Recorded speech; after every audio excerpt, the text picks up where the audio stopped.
The conference room smelled like disappointment and old coffee. I sat at the polished table, watching my father's business partner, Vincent Caldwell, shuffle through papers he'd already memorized. This was theater, and we both knew our roles. After careful consideration, Vincent intoned, his gray eyes avoiding mine, the board has decided to go in a different direction for the VP of Development position.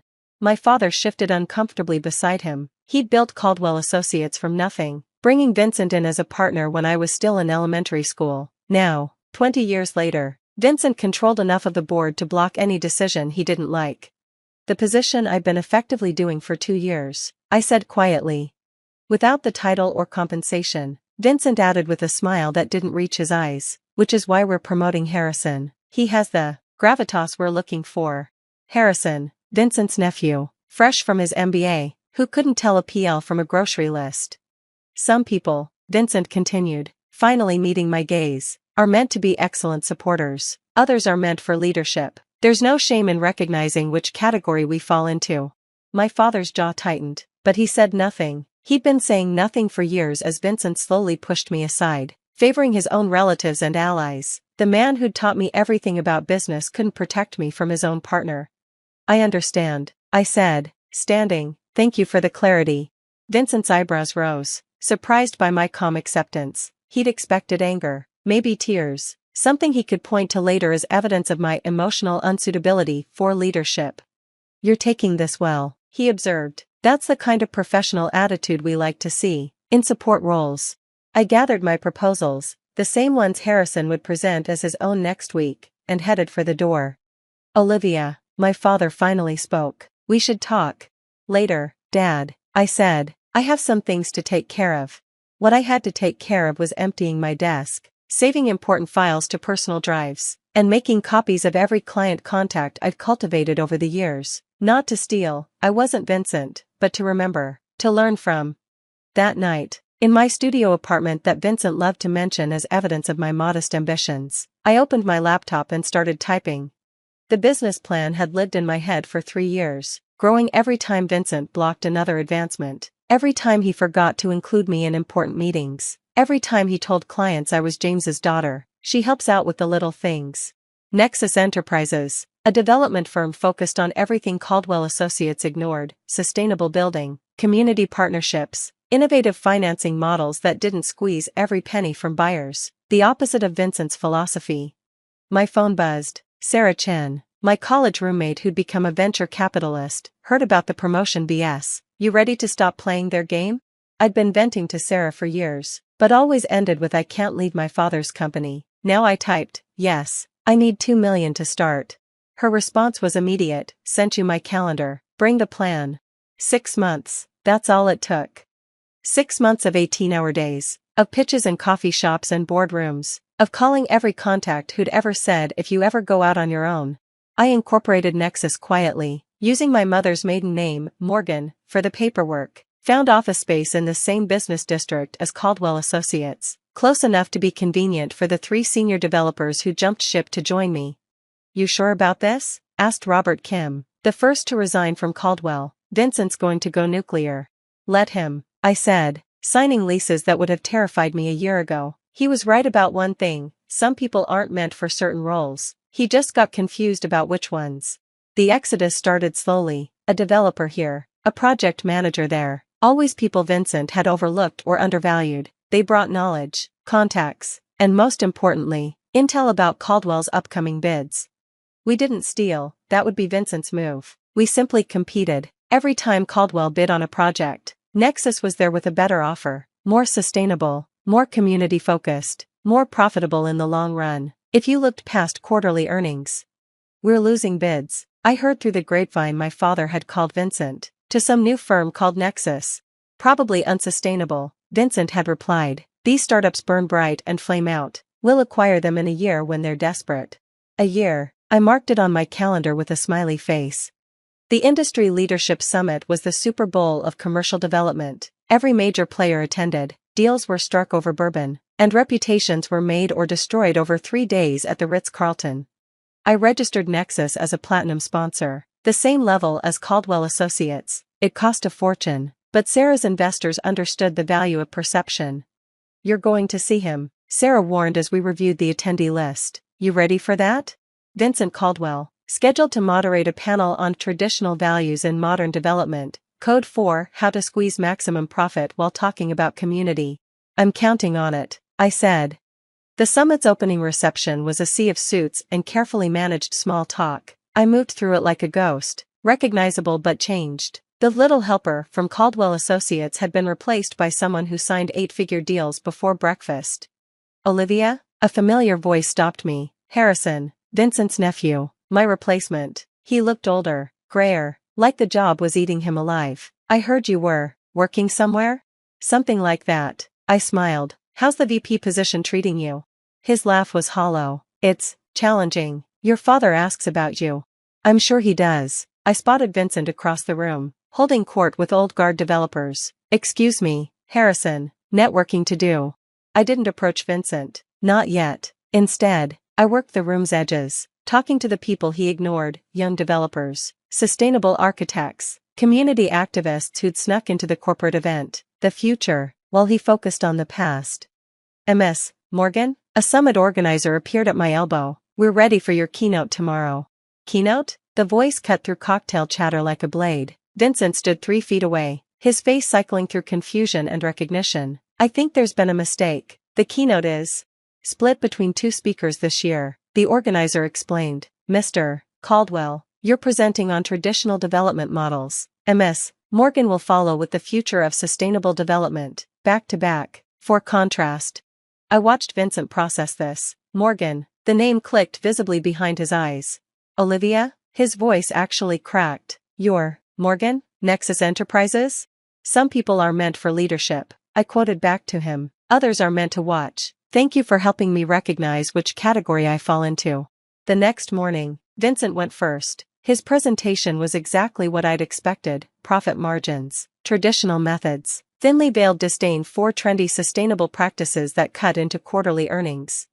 The industry has thrived on proven methods, he concluded. Why fix what isn't broken? Polite applause. Then my turn. I took the stage where Vincent still lingered, expecting me to wait for him to clear off. Instead, I began speaking while he gathered his materials, forcing him to scramble. Mr. Caldwell asks why fix what isn't broken. I began. I ask, why accept broken as normal? The presentation unfolded with surgical precision. Every sustainable project Nexus had completed in the past year, with profit margins that made Vincent's traditional models look anemic, community testimonials he'd never bother collecting, innovation partnerships with tech companies while Caldwell still used paper blueprints. Some people, I said, finding Vincent in the audience, his coffee cup frozen halfway to his lips, believe leadership means maintaining the status quo. Others believe it means building a better future. The slides showed Nexus's explosive growth, the client list that read like Caldwell's, but younger, more diverse, more profitable, the sustainability awards, the magazine covers he'd always chased but never caught. In 18 months, I continued, Nexus Enterprises has become the fastest growing development firm in the region. We've proven that ethical and profitable aren't opposing forces, they're multipliers. Then the killing blow, a photo of our newest acquisition, the Bradford Building, Caldwell Associates' original headquarters, which they'd been forced to sell to cover cash flow problems. We're honored to preserve this historic building, I said, transforming it into affordable housing for the community that supported its original owners. Some things deserve better than being torn down for profit.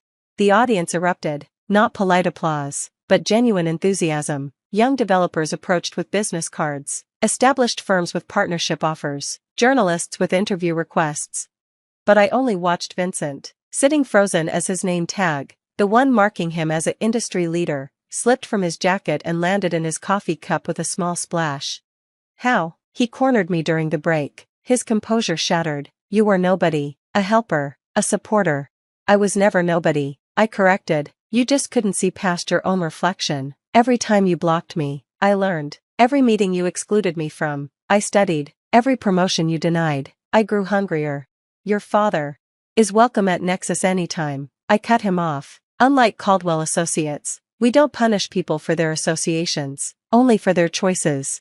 The summit continued for 2 more days. Vincent left after the first, claiming illness. Harrison found me at the closing gala, drunk enough to be honest. He's selling, he whispered. My uncle, Looking for buyers. The company's hemorrhaging clients to you. I thought about it, buying the company that had rejected me, absorbing it into what I'd built from that rejection.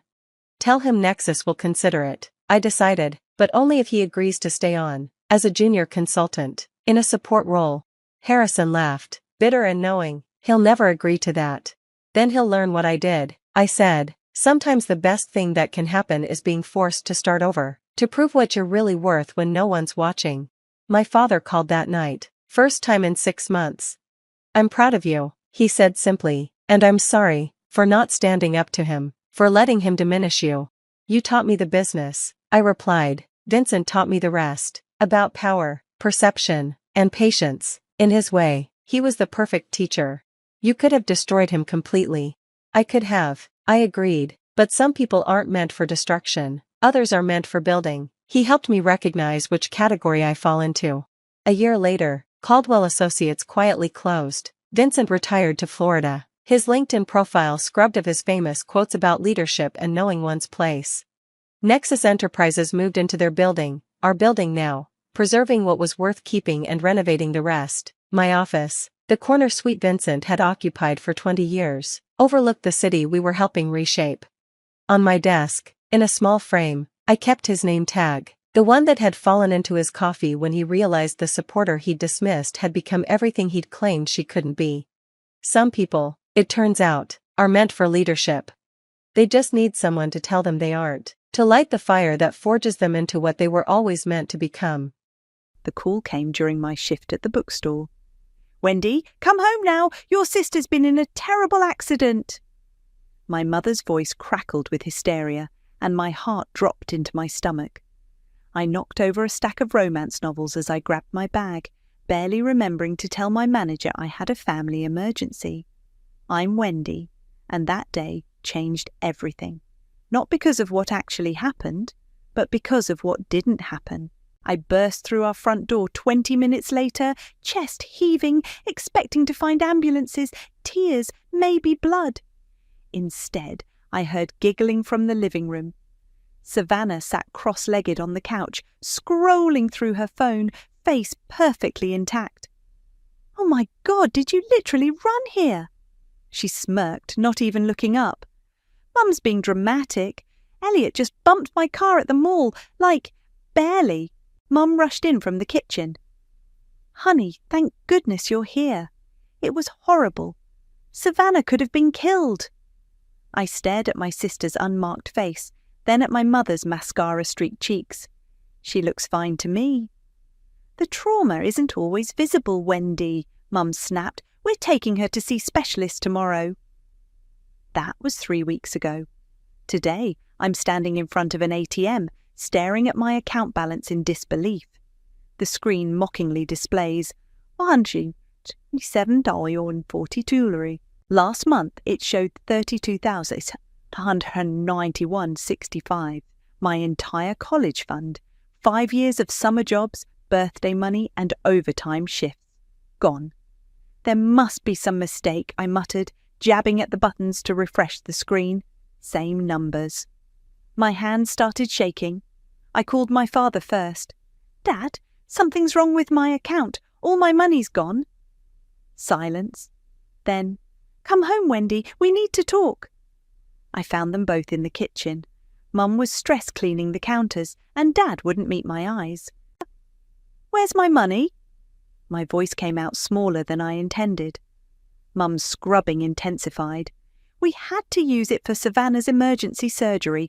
The insurance wouldn't cover everything, and you know how important this was for her recovery." "What surgery? She wasn't even hurt." "The accident left her with severe facial trauma," Mum insisted. "The specialist said immediate intervention was crucial." "She was on Instagram an hour after the accident posting selfies." Dad finally spoke up. "Wendy, your sister needed this. Sometimes families have to make sacrifices." "My sacrifices! My money!" I could feel tears burning behind my eyes. "I worked every summer since freshman year for that fund. You promised it was untouchable." "Don't be selfish," Mum hissed. "Savannah could have been disfigured. What kind of sister are you?" "The kind who actually got hurt," I whispered. Savannah chose that moment to float in, wearing her new crop top and looking absolutely untraumatized. "Why is everyone yelling?" "Your sister is being dramatic about the money we needed for your surgery," Mum said, shooting me a warning look. "Oh my God, Wendy, it's just money." Savannah rolled her eyes. "You can always make more. My face is like, literally, my future." I stormed upstairs, slamming my door so hard the family photos rattled. Through the wall, I could hear Savannah's phone chiming with notifications, probably more likes on her latest post. That night, I couldn't sleep. I kept calculating the hours I'd worked, the birthdays I'd saved through, the Christmas money from Grandma, all gone for what? I got up around midnight to get some water. That's when I saw it sitting on the kitchen counter, a medical bill that Mum had forgotten to put away. I shouldn't have looked, but I did. Patient, Savannah Ramirez procedure, elective rhinoplasty. Date, Roaring 6/15/2023, not reconstruction, not trauma repair, a nose job. The paper crumpled in my fist as 5 years of being the responsible one, the understanding sister, the good daughter, crystallized into something hard and cold in my chest. They hadn't just stolen my money, they'd stolen my future, my dreams, my chance at college. Also, Savannah could get the nose she'd been whining about since she was 14. I smoothed out the paper and took a photo with my phone. Then I put it back exactly where I found it, went upstairs, and opened my laptop. My hands weren't shaking anymore as I started searching for insurance fraud reporting procedures. If they wanted to play with money that wasn't theirs, fine, but they were about to learn that quiet daughters don't always stay quiet, and some debts demand repayment. "Girl, this is insane," Chloe said, squinting at her laptop screen. We were huddled in the back corner of the public library, where the security cameras had a blind spot. "The police report from your sister's accident is public record. Want to see it?" I leaned in closer. "Show me everything." "Okay, so according to this, it happened at 2:47 p.m. in the mall parking lot. Low-speed collision, estimated under 5 pm/km. Single point of impact on front bumper. No injuries reported at scene." Chloe looked up at me. "That's it. That's literally it." "No injuries reported," I repeated slowly. "But my mother screamed about severe facial trauma." "Your mum's always been dramatic, but this is next level." Chloe started typing again. "Let me check something else. When did they file the insurance claim?" 3 days after. I remember because Mum was on the phone all morning with them. Chloe's fingers flew across the keyboard. "I'm in my dad's insurance database. Don't ask how I have his password." She paused.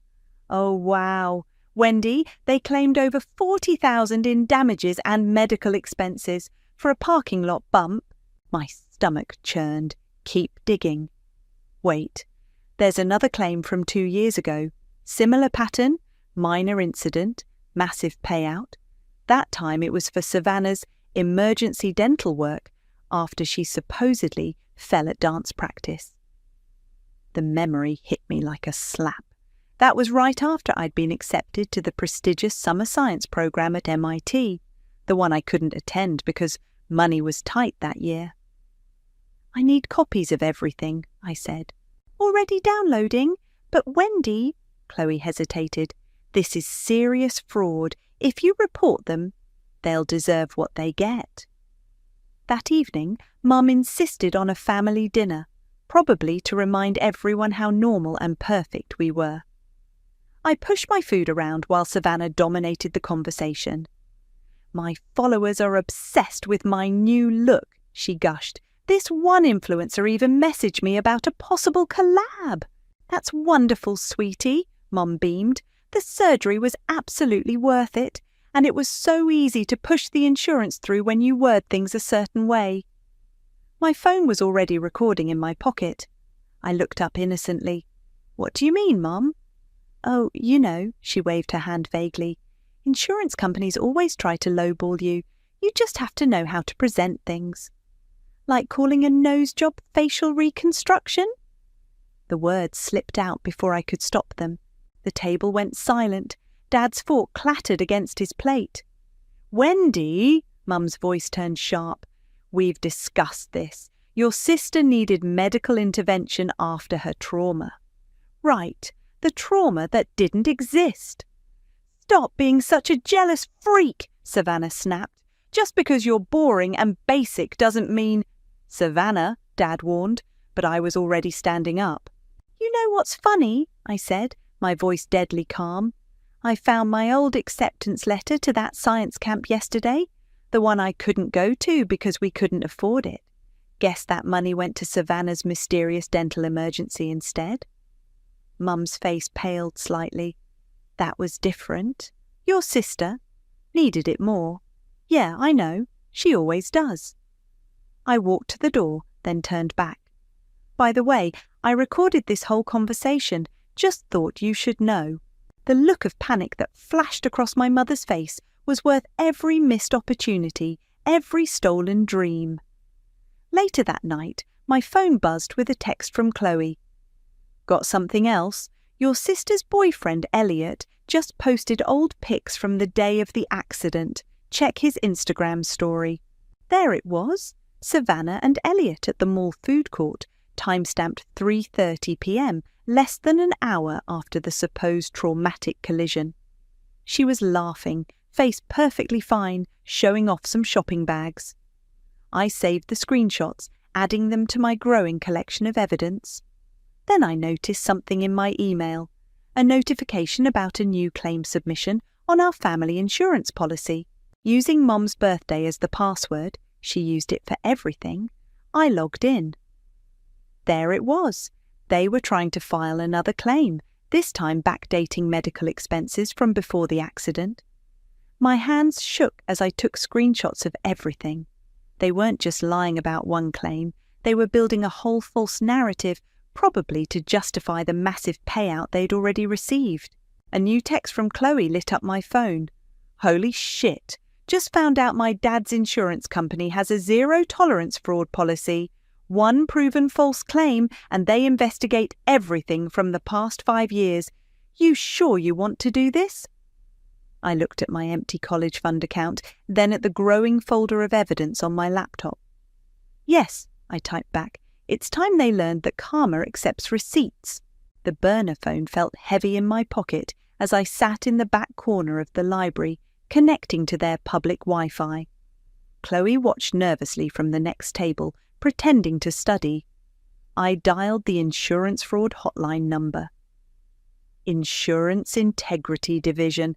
How may I direct your call?" My heart pounded, but my voice stayed steady. "I'd like to report a fraudulent claim."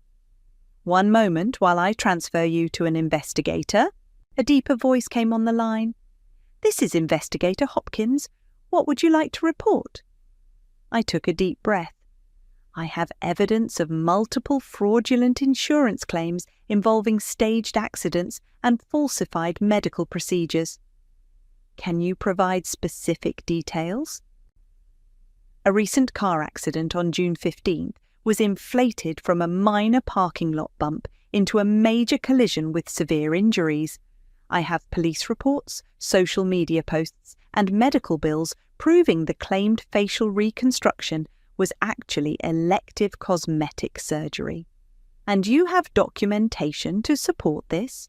Yes, including recorded conversations about intentionally misleading insurance adjusters and evidence of a pattern of similar false claims.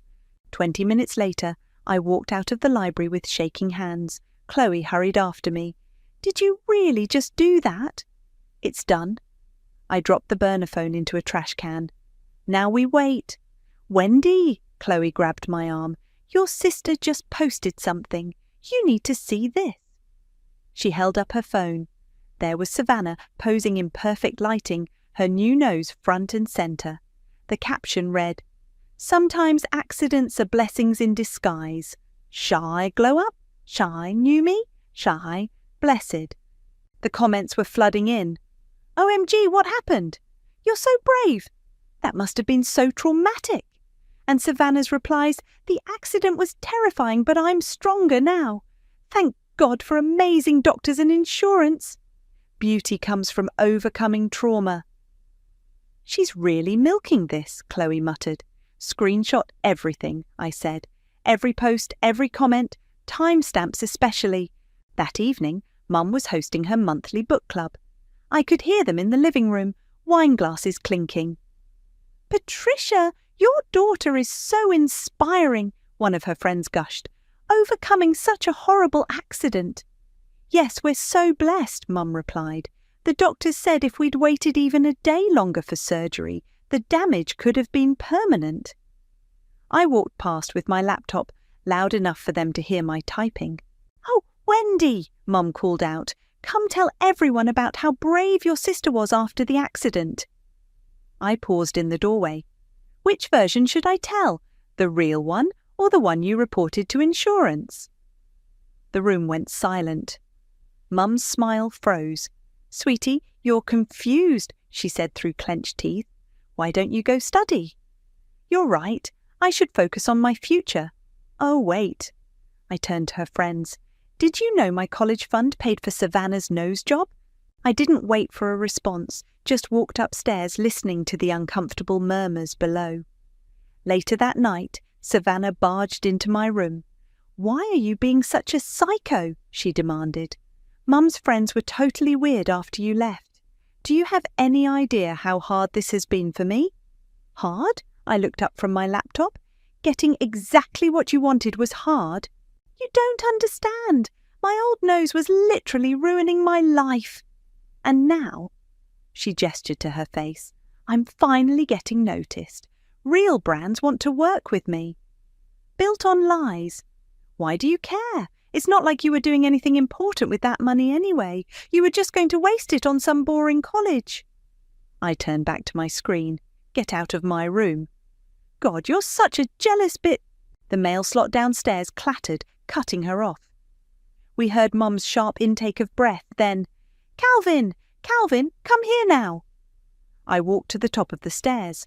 Mum stood holding a thick envelope marked Insurance Integrity Division, Urgent Notice.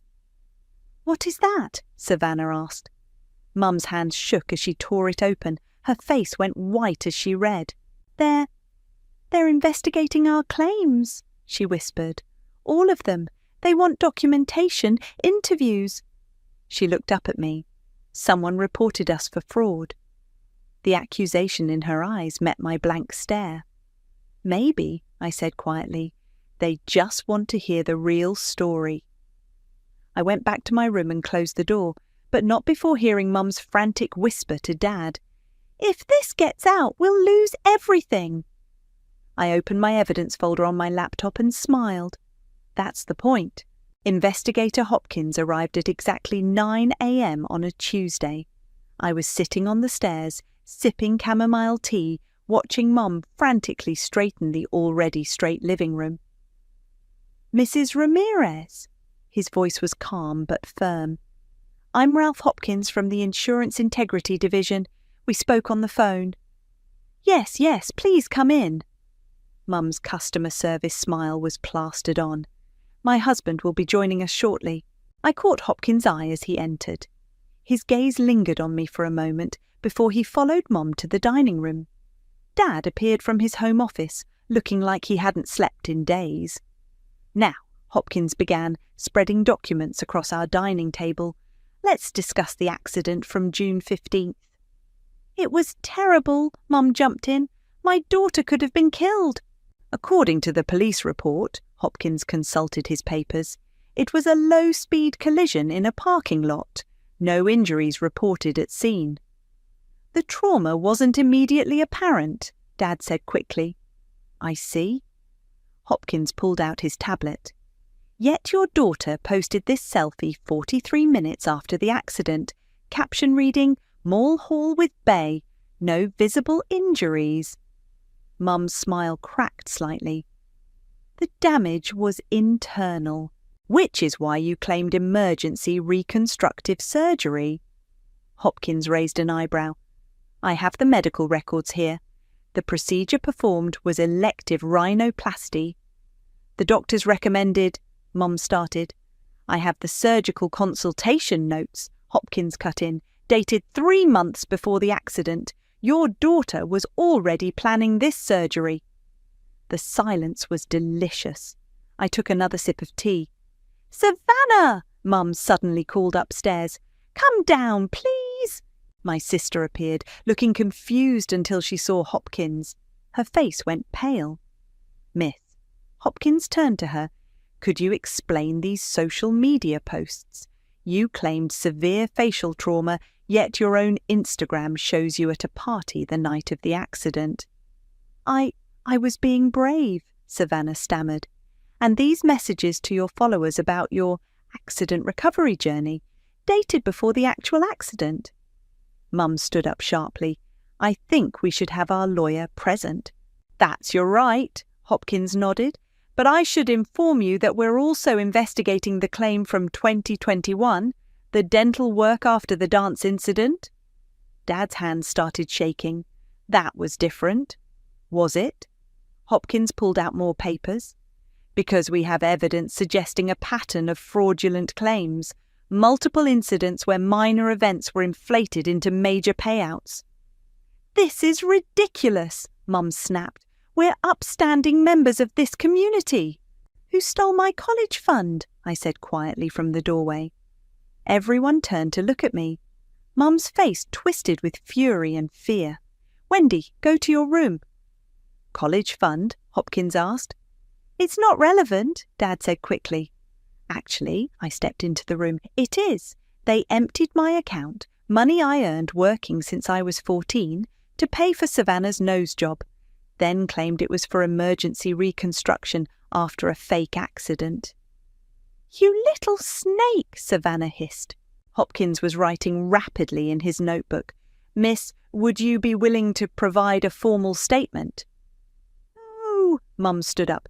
This meeting is over. We'll have our lawyer contact you. Very well. Hopkins gathered his papers. But I should warn you, we're expanding this investigation. If we find evidence of coordinated fraud, the consequences could include criminal charges. After he left, Mom rounded on me. What did you tell them? Nothing they couldn't find themselves, I replied. Receipts don't lie, Mom, neither do timestamps. Do you have any idea what you've done? Dad's voice shook. We could lose everything. I already did. I turned to leave, then paused. Oh, and Savannah, you might want to delete those posts about your accident recovery journey. Insurance fraud investigators can be really thorough about social media evidence. I went upstairs to my room, but I could still hear Mom on the phone. Nicole, it's Patricia. Everything's falling apart. If this leaks, if people find out. Oh God, what do I do? My Aunt Nicole's voice carried faintly through the speaker. Maybe you should have thought about that before stealing your daughter's future. I opened my laptop and checked my email. There was a new message from Hopkins requesting a formal interview. Below that was another from the community college I'd applied to as a backup, asking about my financial aid application. My phone buzzed with a text from Chloe.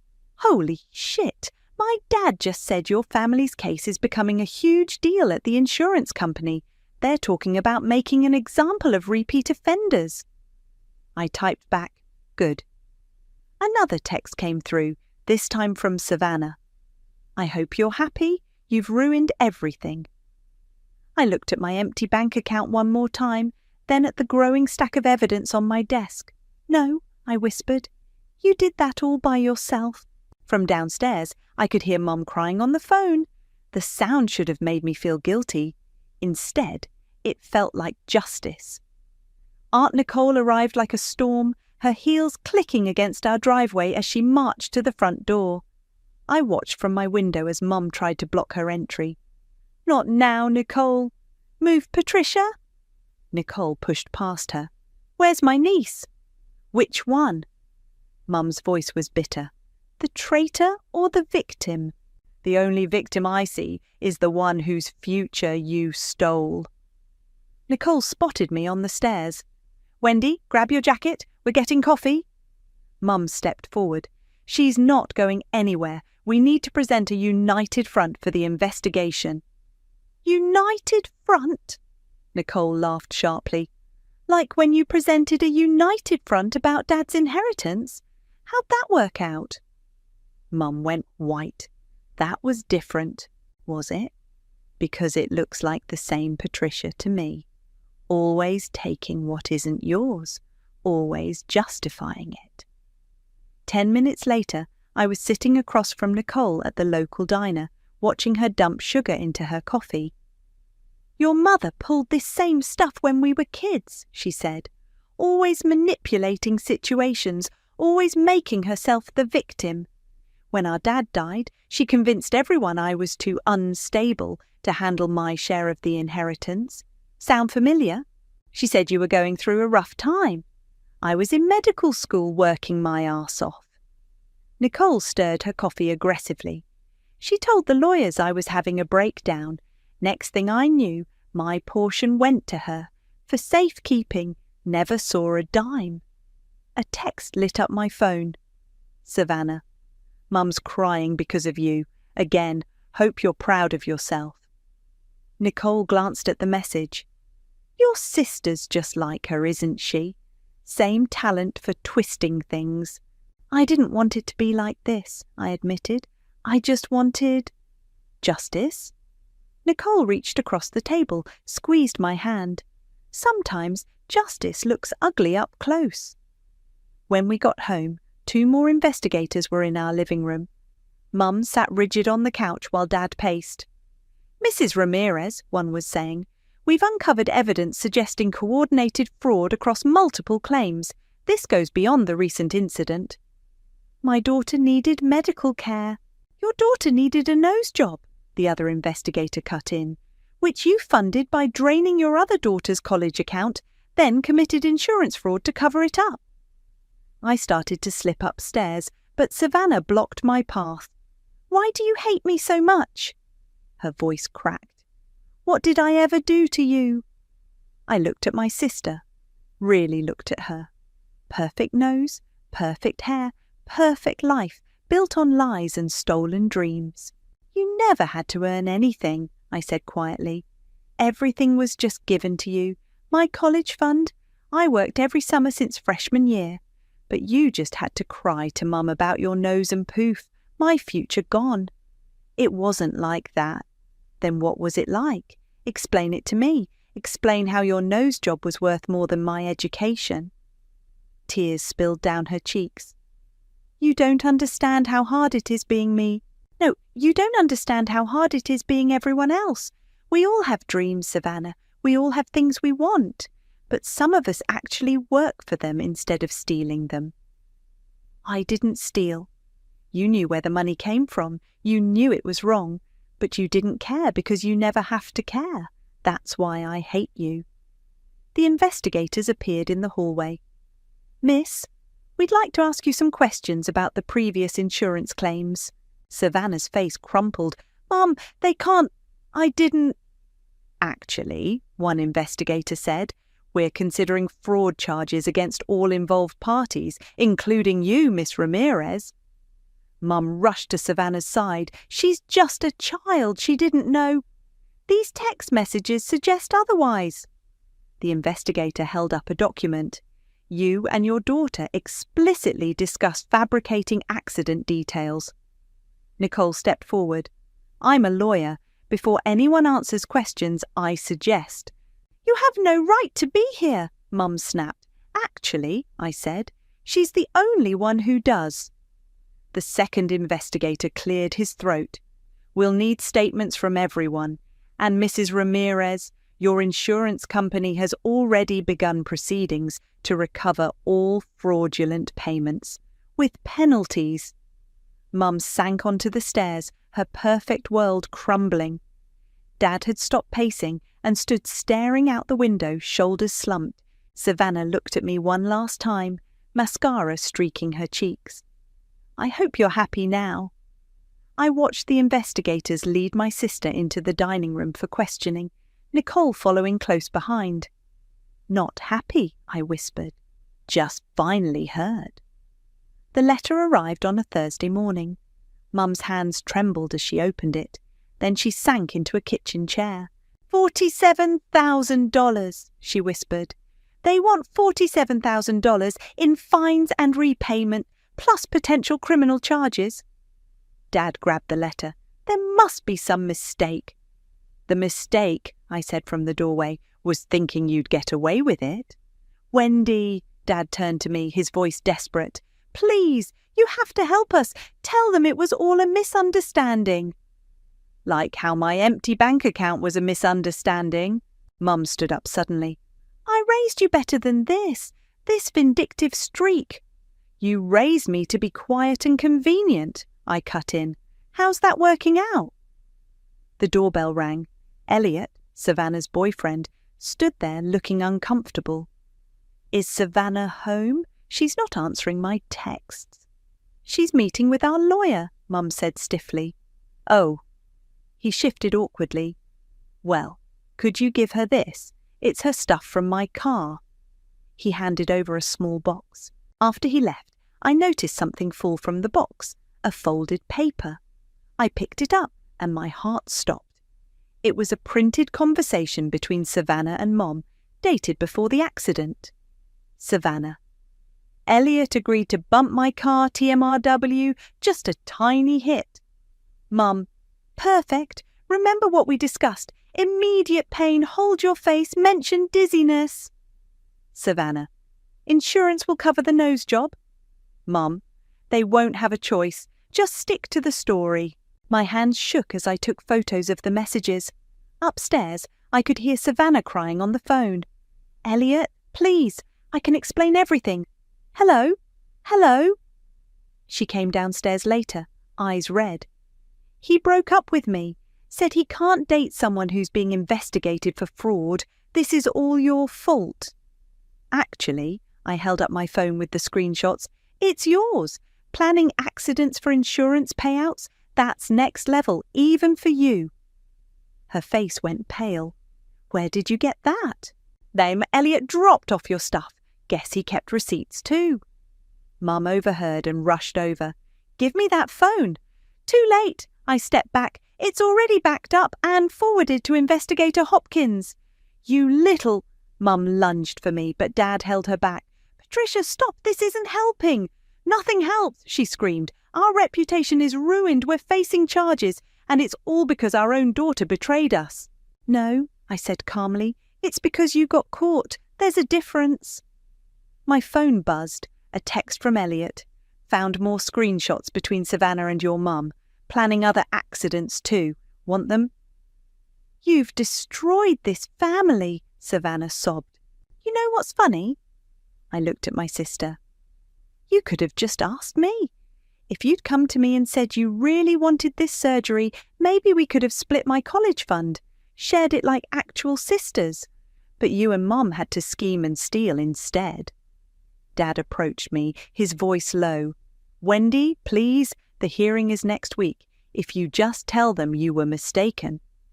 I already gave them everything I had, I said. And thanks to Elliot, they're about to get more. Mum collapsed onto the couch. They're talking about pressing charges against Savannah too. My baby could go to jail. Should have thought about that before making her your accomplice. The doorbell rang again. This time it was Hopkins with another investigator. Mrs. Ramirez, he said grimly, we've received new evidence suggesting premeditated insurance fraud. We'll need you and your daughter to come with us for formal questioning. Mum started crying. Savannah looked like she might faint. What kind of new evidence? Dad asked weakly. Text messages planning staged accidents, Hopkins replied. Multiple incidents, coordinated deception. This changes everything. I watched from the stairs as they led my mother and sister out to their car. Dad stood in the doorway, looking lost. Was it worth it? He asked me quietly. Destroying your own family? I thought about all the times I'd stayed quiet, all the dreams I'd sacrificed, all the lies I'd watched them tell. You know what's funny, Dad? You keep saying I destroyed the family. But a real family doesn't steal from each other. A real family doesn't plan accidents and commit fraud. You and Mum did this. I just exposed it. My phone buzzed again. Elliot had sent the screenshots. Pages of evidence showing Mum and Savannah planning multiple fake accidents, coordinating stories, discussing insurance payouts. I forwarded everything to Hopkins with one message. Here's the truth you've been looking for. Then I blocked Savannah's number, turned off my phone, and went to pack my bags. Aunt Nicole had offered me her spare room until I figured out my next move. Sometimes burning bridges lights the way forward. The courtroom was smaller than I expected. Mum and Savannah sat at the defendant's table, both wearing conservative outfits that screamed good Christian family. Dad slumped in the gallery behind them. I sat with Aunt Nicole on the opposite side. The state presents evidence of systematic insurance fraud, the prosecutor announced, spanning multiple incidents over 2 years. On the projector screen, their text messages appeared. Remember to cry when the police come. Make sure to delete these messages after. We can use Wendy's college fund to cover what insurance won't pay. Mum stared straight ahead. Savannah wiped tears that looked practiced. The prosecutor continued. Furthermore, we have evidence of the defendants planning staged accidents for financial gain. Elliot took the stand next. He looked different in a suit. Yes, they asked me to deliberately cause a minor collision, he testified. Savannah said it was the only way to get insurance to pay for her surgery. Savannah's sob echoed through the courtroom. It sounded hollow. During the recess, Dad approached me in the hallway. Your mother lost her job, he said quietly. The PR firm said they can't have someone under investigation for fraud handling client accounts. That's unfortunate. I've been suspended too, pending internal review. He ran a hand through his greying hair. We might lose the house. Maybe Savannah can influence her way into a new one, I replied. Back in session, the evidence kept mounting. Photos of Savannah at parties the night of her traumatic accident. Bank statements showing the transfer of my college fund. Insurance claims filled with lies. The judge's verdict was clear. Guilty on all counts. Given the premeditated nature of these crimes, she announced, I'm imposing the maximum financial penalties. Additionally, Mrs. Ramirez will serve 6 months house arrest. Miss Ramirez, given your age and cooperation, you'll receive 2 years probation and community service. Mum's perfect mask finally cracked. But we're respected members of this community. Not anymore, the judge replied. Outside the courthouse, reporters waited with cameras. Mum covered her face, but Savannah, ever the influencer, tried to pose. Don't, Nicole snapped at her. For once in your life, show some dignity. My phone buzzed. It was an email from Savannah's biggest brand partnership. Given recent events, we're terminating all collaboration agreements effective immediately. Our brand cannot be associated with criminal activity. I forwarded it to Savannah without comment. That night, scrolling through local news, I saw the headlines. Local family convicted in insurance fraud scheme. Mother-daughter duo planned fake accidents for profit. College fund stolen for fraudulent cosmetic surgery. Mum's carefully curated reputation was in shambles. Her social circle had evaporated. The country club quietly revoked their membership. Chloe called while I was packing my room at Nicole's. Girl, you won't believe this. Remember that scholarship essay you wrote about resilience and standing up for truth? Yeah? The Community College Selection Committee loved it. They're offering you a partial scholarship. I sat down hard on my bed. How much? 12,000. Not enough for a full ride, but it's something, I whispered. It's a start. Later, a text from an unknown number. Hey, it's Elliot. Thought you should know. Savannah's been telling people you framed her. Nobody believes her, though. The evidence was too clear. I blocked his number too. That evening, Nicole found me on her balcony. Your mum called, she said. begging me to convince you to help them appeal. And I told her she lost the right to ask you for anything when she stole your future. Nicole handed me a glass of wine. You know, I've waited 20 years to see Patricia face consequences. How does it feel? I thought about my empty bank account, about the scholarship that wouldn't cover even half of what was stolen, about the family photos I'd packed away. Not as good as I thought it would, I admitted, but not as bad either. Justice rarely feels clean, Nicole said, but that doesn't make it wrong. My phone lit up with a Facebook notification. Mum had posted, "Some betrayals ruin more than just trust. They destroy families. Remember that before you choose revenge over love." I showed Nicole, who snorted, "Still playing victim. Some people never learn." "No," I said, blocking Mum's profile. But I did. The sun was setting over the city. Somewhere across town, Mum was starting her house arrest. Savannah was probably crying over her lost influencer deals. Dad was likely staring at bills they couldn't pay. And me? I was finally free. Not rich, not whole, but free. I picked up my acceptance letter from the community college and smiled. Sometimes you have to lose everything to find out what you're really worth. The moving truck pulled away from Nicole's house as I balanced my laptop on a box, finishing my latest blog post. The piece about family fraud and stolen futures had gone viral, catching the attention of a small publishing house. My phone buzzed. A text from Dad. "Your mother's house arrest ends tomorrow. She wants to see you." I deleted it without responding. Chloe barged in, waving her phone. "Have you seen this? Savannah's trying to rebrand herself as a redemption journey influencer." I looked at the post she showed me. Savannah, makeup-free, staring soulfully at the camera. Learning from my mistakes, growth isn't always pretty. Authenticity, journey, sweat, real talk. "At least she's admitting they were mistakes," I said. "Oh, wait till you see the comments." Chloe scrolled down. "People are roasting her. Someone linked your blog post about the fraud." Nicole appeared in the doorway. "Speaking of your blog, check your email." I opened my inbox to find a message from the publishing house.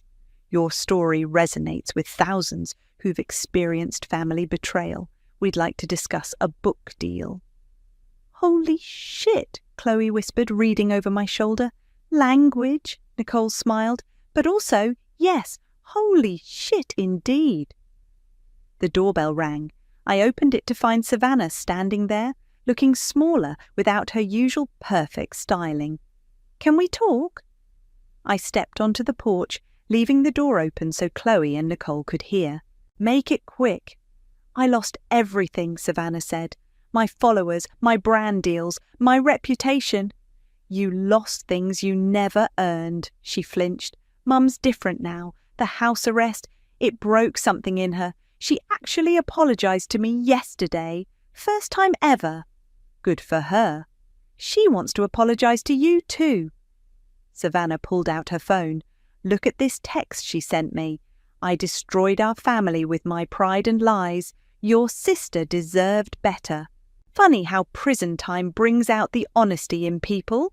"I'm trying to make it right," Savannah's voice cracked. "I got a real job. I'm paying back the restitution. I even—" She swallowed hard. "I started therapy." I studied my sister's face. The perfect nose that cost me my dreams, but behind it, for the first time, I saw something real. Fear, regret, maybe even growth. "Good," I said finally. "Keep working on yourself, but not for me. I'm done being your audience." "The book deal's confirmed," Nicole called from inside. "They're offering an advance." Savannah's eyes widened. "You're writing a book? About us? About truth? About consequences? About what happens when the quiet ones finally speak up? Will you—" She hesitated. "Will you destroy us all over again?" "You did that yourselves. I'm just telling the story." My phone buzzed with another email. The community college offering me a work-study position in their writing centre. Between that, the scholarship, and now the book advance, I could finally see a path forward. "Wendy?" Savannah's voice was small. "I really am sorry, not just for getting caught, for everything." I looked at my sister, really looked at her. The designer clothes were gone, replaced by simple jeans and a t-shirt. The practiced poses forgotten. Maybe prison wasn't the only thing that could break someone into truth. "I know," I said, "but sorry doesn't fund college." "No," she reached into her bag, "but this might help." She handed me an envelope. Inside was a cashier's check, her first 3 paychecks combined.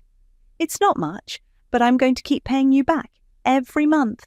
I stared at the check. It was barely a fraction of what they'd taken, but it was earned, real.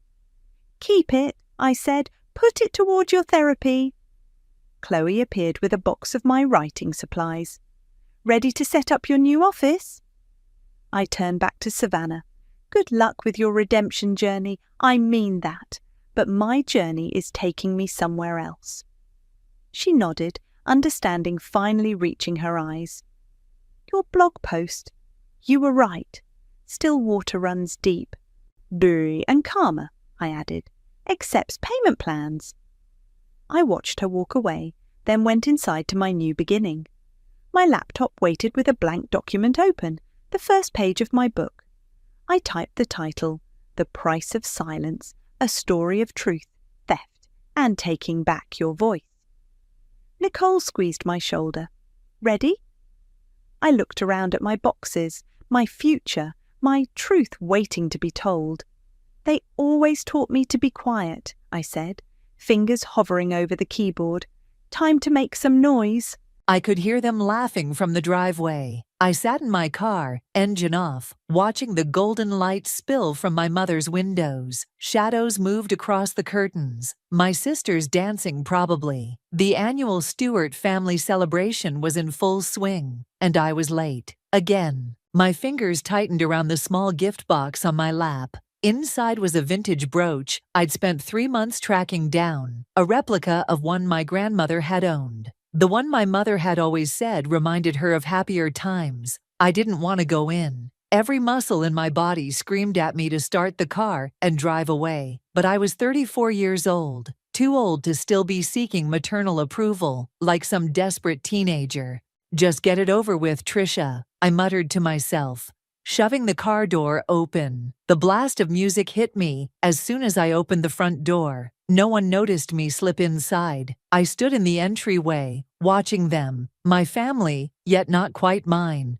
Natalia was at the center of it all, of course. My younger sister twirled in a crimson dress, her laugh musical, as she accepted a glass of champagne from Jesse, our stepfather. His face glowed with pride. Michelle and Michaela flanked them, all perfect teeth and synchronized movements, like they'd rehearsed being a family. My mother, Denise, sat in her favorite armchair, surveying her kingdom.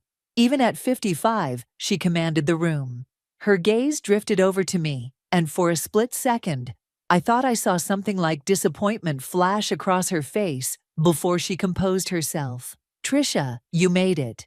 Her voice carried across the room, silencing conversations. Everyone turned to look at me. I forced a smile, suddenly aware of my sensible black pants and department store blouse. Next to Natalia's designer dress, I might as well have been wearing a trash bag. "Sorry I'm late. Work ran long." The lie slipped out easily. I'd actually spent 40 minutes in my car around the corner, trying to talk myself into coming. "Always working," my mother said, with a tight smile. "Come, we were just about to do gifts." I moved through the room, accepting awkward side hugs and cheek kisses. Simon, my best friend since college, gave me a genuine smile from the corner where he nursed a whiskey. Thank God I'd convinced him to come. I needed at least one person who was actually on my side. "Nice of you to grace us with your presence," Natalia said, her words friendly, but her eyes cold. Mom was starting to worry.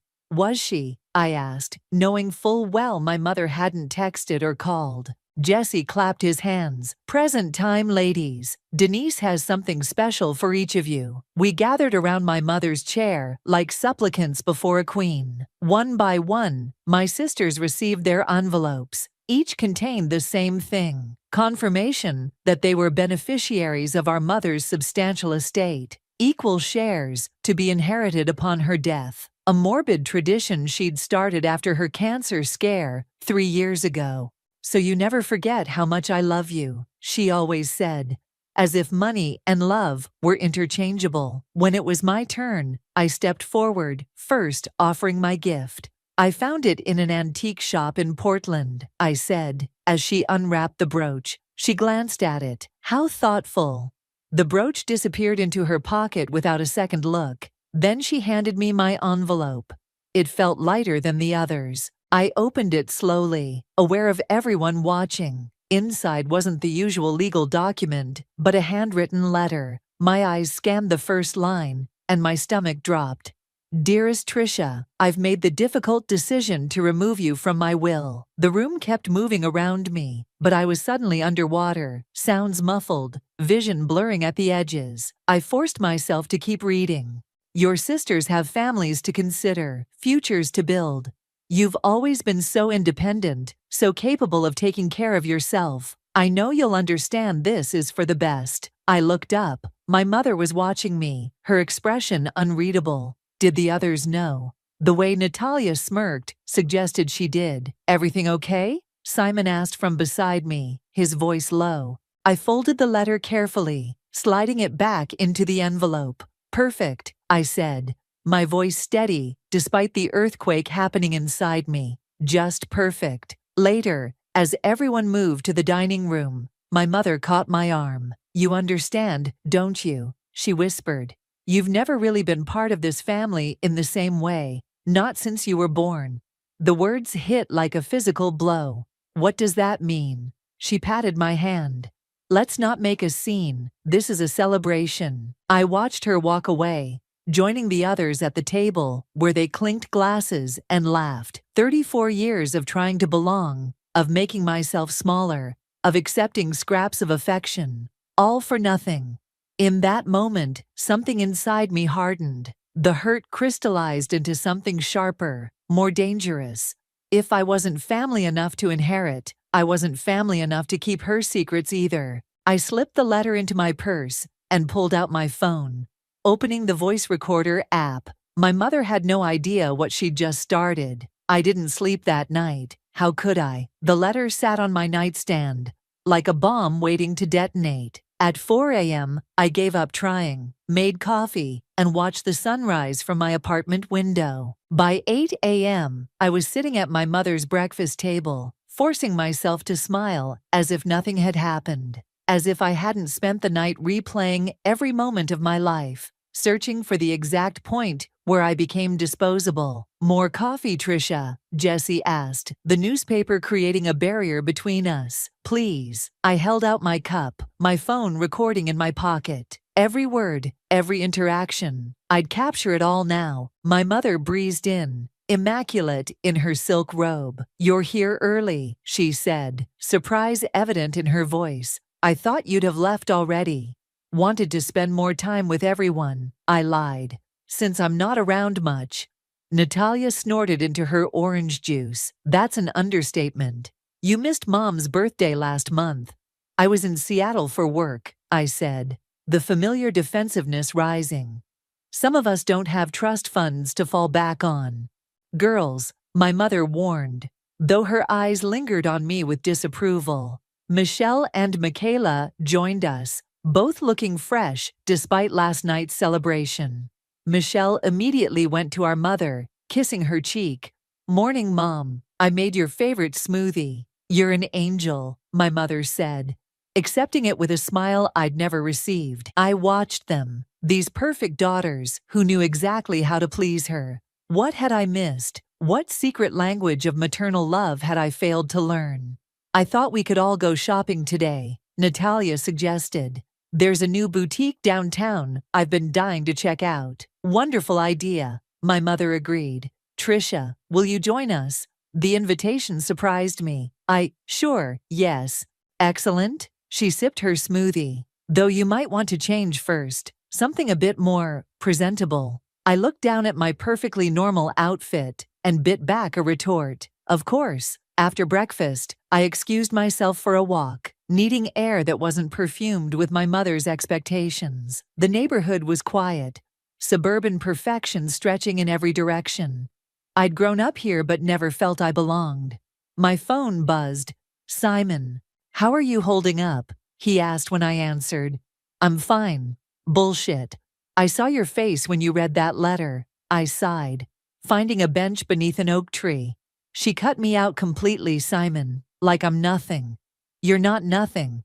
You're the most successful one of the bunch. You built your career without their help. That's exactly her justification. I'm independent. Code for not our problem. What are you going to do? I watched a leaf spiral down from the tree. I'm going to make her admit the truth, all of it. I've started recording everything. Trisha, don't try to talk me out of it. I wasn't going to. His voice softened. I was going to say, be careful, and maybe check the laws about recording people without consent. I almost smiled. Already did. One-party consent state. As long as I'm part of the conversation, it's legal. Of course you checked. He paused. What truth are you hoping to get? I don't know exactly, but there's something. Last night she said, I've never really been part of this family, not since you were born. What does that even mean? You think there's more to the story? I know there is, and I'm going to find out what. I hung up and headed back, taking a shortcut through the garden path that connected to the rear of my mother's property. As I approached, I heard voices from the gazebo, Natalia and my mother. I slowed, stepping carefully to avoid the gravel path. My phone was already recording. Can't believe you actually did it, Natalia was saying. I thought you'd chicken out. I gave her fair warning, my mother replied. She's made her choices. Still, cutting her out completely is cold, even for you. It's necessary. After what Jessie found out about her meetings with the lawyer, we can't risk it. My heart stuttered. What meetings? I hadn't spoken to any lawyer. What if she fights it? Natalia asked. She won't. Trisha has always been desperate for approval. She'll accept this like she's accepted everything else. Quietly, with that martyred look she's perfected. I pressed my hand against my mouth to keep from making a sound. Besides, my mother continued, she has no idea about the real estate holdings or the offshore accounts. As far as she knows, the will only covers the house and basic investments. And you're sure Jessie can keep it that way? If she ever found out how much is really at stake, she won't. Jessie has made sure of it. The paperwork is ironclad, and the only copy of the full portfolio is in the safe. She'll never know what she's missing. I backed away slowly, mind racing. There was more money, much more, and they were hiding it. But why cut me out? What had I supposedly done? As I turned to leave, my foot caught on a garden hose. The resulting clatter wasn't loud, but in the quiet morning, it might as well have been a gunshot. What was that? My mother's voice sharpened. I didn't wait to find out. I ran, not caring about the noise now, heart pounding in my chest. I made it to the side gate and slipped through, pressing my back against the fence. They weren't just excluding me. They were actively conspiring against me. And now I had proof. The hospital corridor smelled of disinfectant and desperation. I'd gotten the call 3 hours after fleeing the garden. My mother had collapsed during their shopping trip. Not serious, Natalia had assured me. Just low blood pressure, but they were keeping her overnight for observation. I clutched my purse, feeling the weight of my phone inside. The recording from this morning burned in my pocket like contraband. My mother's room was at the end of the hall. Through the half-open door, I could see her lying in bed, eyes closed, looking smaller than I'd ever seen her. Jessie sat beside her, his hand covering hers. The perfect concerned husband. I hesitated in the doorway, suddenly uncertain. What was I doing? Was I really going to confront my dying mother? She wasn't dying, I reminded myself. Low blood pressure, and she'd been perfectly fine plotting against me this morning. Jessie looked up, his expression hardening when he saw me. Trisha, you came. Of course I came. I stepped into the room, setting my purse on the visitor's chair. How is she? Resting. Doctor says it's nothing serious, but at her age, they want to monitor her. At 55, my mother was hardly ancient, but I nodded anyway. I need coffee, Jesse said abruptly. Stay with her. I nodded again, watching him leave. As soon as the door closed behind him, I pulled out my phone and opened the recording app. My mother's eyes fluttered open. Trisha, I'm here. I moved closer, sitting in the chair Jessie had vacated. How are you feeling? Tired. She reached for the water cup on her tray. I helped her take a sip. Where are the girls? The girls. Never your sisters. Always separate. Natalia said they went to get food. I pressed record on my phone, setting it on the bed beside her hand. Mom, I need to ask you something. She sighed. If this is about the will, it's not just about the will, it's about why. Why have you always treated me differently? Her eyes, so like mine, studied my face. You've always been different, Trisha, from the moment you were born. What does that mean? You said the same thing last night. She was quiet for so long, I thought she might not answer. Then, you were supposed to be a boy. I blinked. What? We had the tests. They said you were a boy. We painted the nursery blue. Bought little sailor outfits. A faint smile touched her lips. Your father was so excited. He'd always wanted a son to carry on the family name. So, you've resented me for 34 years because I was born female. Don't be dramatic. It wasn't just that. She shifted in the bed. You were difficult from the start. Colicky. Wouldn't sleep. Your father started staying at work later and later to avoid the crying. I was a baby, I said, incredulous. Then you grew into a stubborn child, always questioning, never accepting. The others were easier. The others came after Dad left. Her face hardened. Yes, after he left me with a difficult child and mountains of debt. I felt like I'd been slapped. You blame me for him leaving. I'm just stating facts. She reached for her water, again. You asked why I've treated you differently. There's your answer. I stared at her. This woman who had given birth to me, raised me, and apparently resented me every step of the way. That's not an answer, that's an excuse. Believe what you want. You always do. My phone buzzed with a text, drawing her attention to it. Her eyes narrowed. Are you recording this? I didn't answer. She grabbed for my phone, but I was faster. You are. You're recording me? In a hospital bed? I want the truth, Mom, about everything. The offshore accounts, the real estate holdings. Her face went white.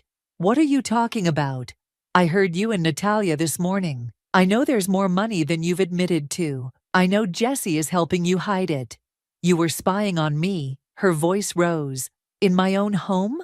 I was walking in the garden and heard you plotting against me. A nurse appeared in the doorway. Everything okay in here? My mother composed herself instantly. Fine, thank you. My daughter was just leaving. I'm not. Yes, you are. Her voice was ice.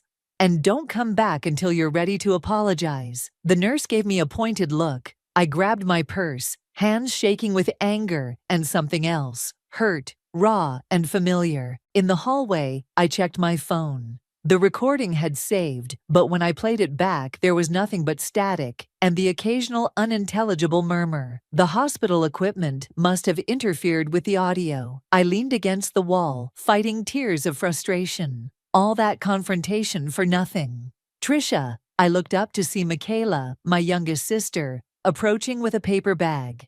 Are you okay? Fine, I said automatically, wiping my eyes. You don't look fine. She hesitated, then held out the bag. I got an extra sandwich, turkey and avocado. The simple kindness nearly undid me. Of all my sisters, Michaela had always been the least caught up in the family politics. Thanks, I said, taking it. She glanced toward our mother's room. She's not really sick, is she? What do you mean? Michaela lowered her voice. I overheard Natalia on the phone with Jessie before we came. Something about creating a controlled environment to talk to Mom about the changes. Changes to the will, I think? She shrugged. I don't know the details. No one tells me anything important. I knew that feeling all too well. Michaela, I said carefully, what would you say if I told you Mom and Jesse are hiding assets, that there's more money than anyone knows about? Her eyes widened. I'd say, that explains a lot. Like why Natalia suddenly quit her job last year but still bought that condo downtown. I stared at her, seeing my sister, really seeing her, for the first time in years. She wasn't just the baby of the family. She was observant, and possibly an ally. We should talk, I said. Not here. She nodded, understanding immediately. Coffee shop on Maple, tomorrow at 10? I'll be there. As she walked away, I felt something shift inside me. This wasn't just about me anymore. If they were hiding money, who else were they hurting? What else were they hiding? I needed answers, and I needed a better plan. The coffee shop on Maple was busy for a Tuesday morning. I arrived 15 minutes early, claimed a corner table, and ordered a latte I didn't touch. My stomach was too knotted to handle caffeine. I'd spent the night researching recording devices. My phone wasn't cutting it. Too obvious, too unreliable. I needed something better. Michaela arrived at 10:05, windblown and apologetic. Sorry I'm late. Natalia kept calling, wanting updates on Mom. Is she still in the hospital? No, they released her last night. She's home resting. Michaela shrugged off her jacket, or pretending to rest while holding court from her bedroom.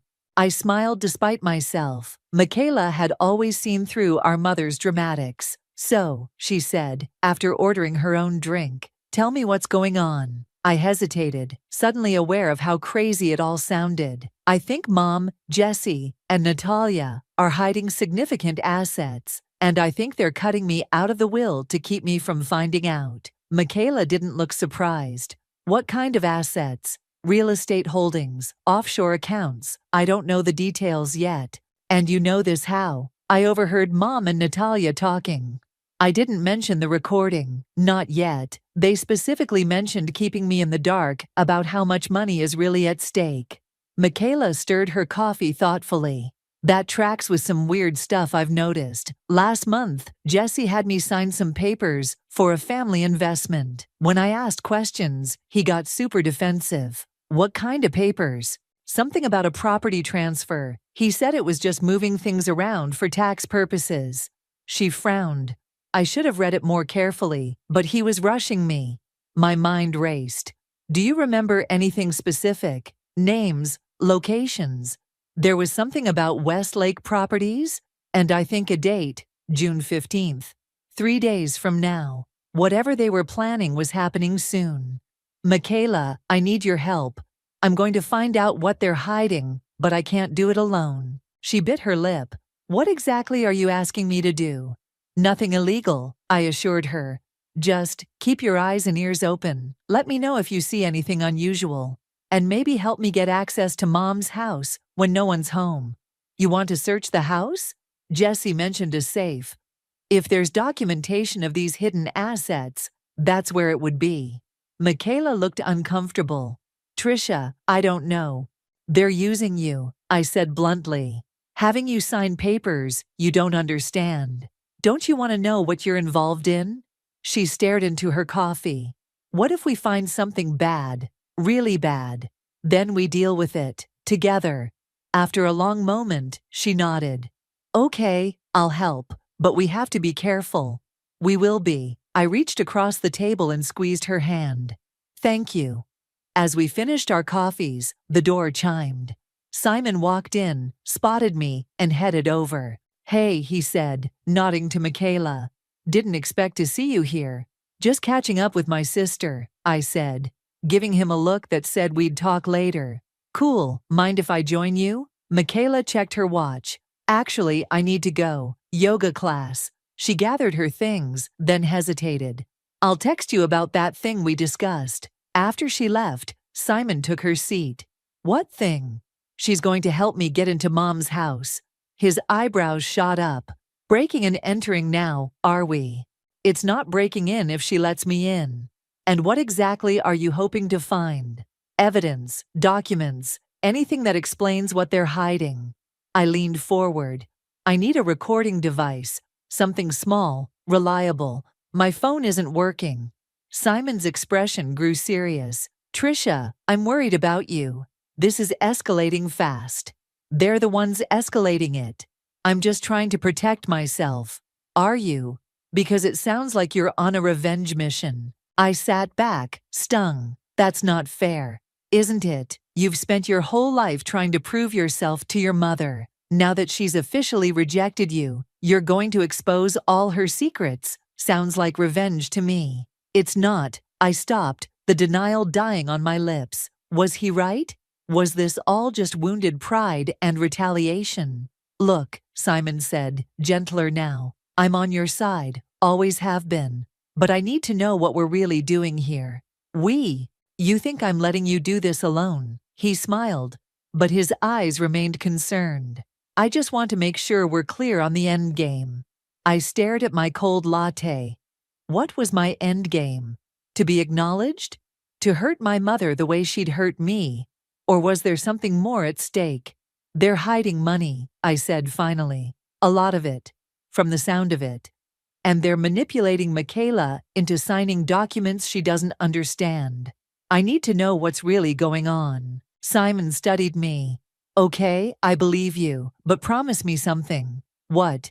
If we find out there's nothing shady happening, if it turns out this is just normal rich people tax avoidance, you'll let it go. I wanted to argue, but he deserved honesty. I'll try. He nodded, accepting this.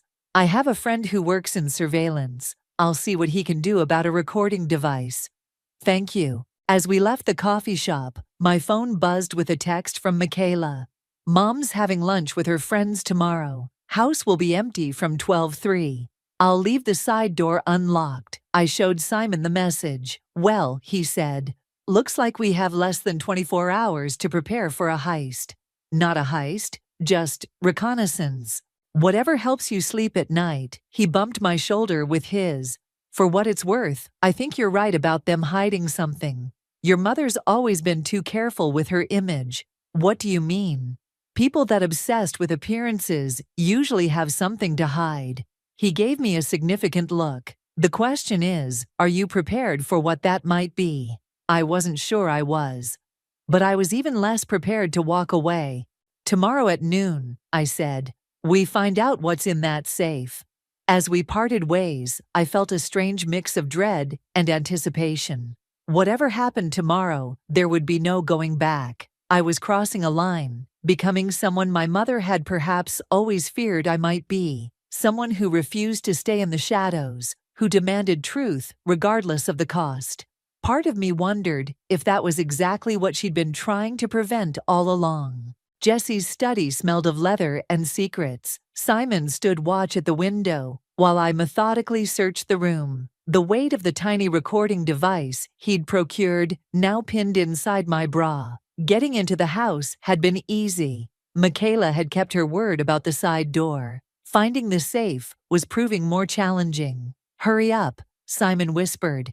We've been here 20 minutes already. I ran my hands along the bookshelf, checking for hollow spaces. It has to be here somewhere. What if it's in their bedroom? I'd avoided the master bedroom, some last vestige of childhood respect holding me back. Let's check the study thoroughly first. The large painting behind Jesse's desk caught my attention. A generic landscape that seemed at odds with his usual taste for modern art. I lifted it carefully. Bingo. The wall safe was small but sophisticated, with a digital keypad rather than a traditional dial. Found it, I called softly. Simon joined me. Great. Now we just need the combination to a state-of-the-art security system. No problem. I ignored his sarcasm, studying the keypad. What would Jesse use? His birthday? Too obvious. My mother's? Maybe. I tried her birth date. 5/22/66. Access denied. Their anniversary. 11/14/10. Access denied. Try Natalia's birthday, Simon suggested. She's the favorite, right? I entered 070989. The light flashed green. The lock clicked.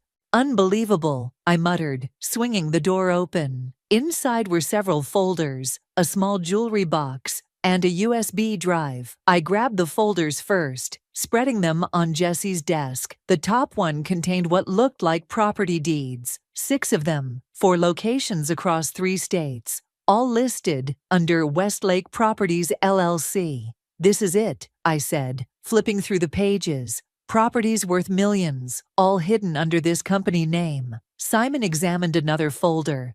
"Trisha, look at this." He handed me a document titled Trust Agreement. I scanned it quickly, my blood running cold. "They created a trust," I said, "for Natalia, Michelle, and Michaela, but not me." "Keep reading." I flipped to the next page and froze. There, in black and white, was the reason. "In recognition that Trisha Stewart is not a biological descendant of Denise Meyer." The room tilted. I gripped the edge of the desk. "I'm not her daughter?" My voice sounded distant, like it belonged to someone else. Simon took the paper, reading further. "It says your biological mother was someone named Catherine Winters. She died in childbirth. That's impossible. She's lying.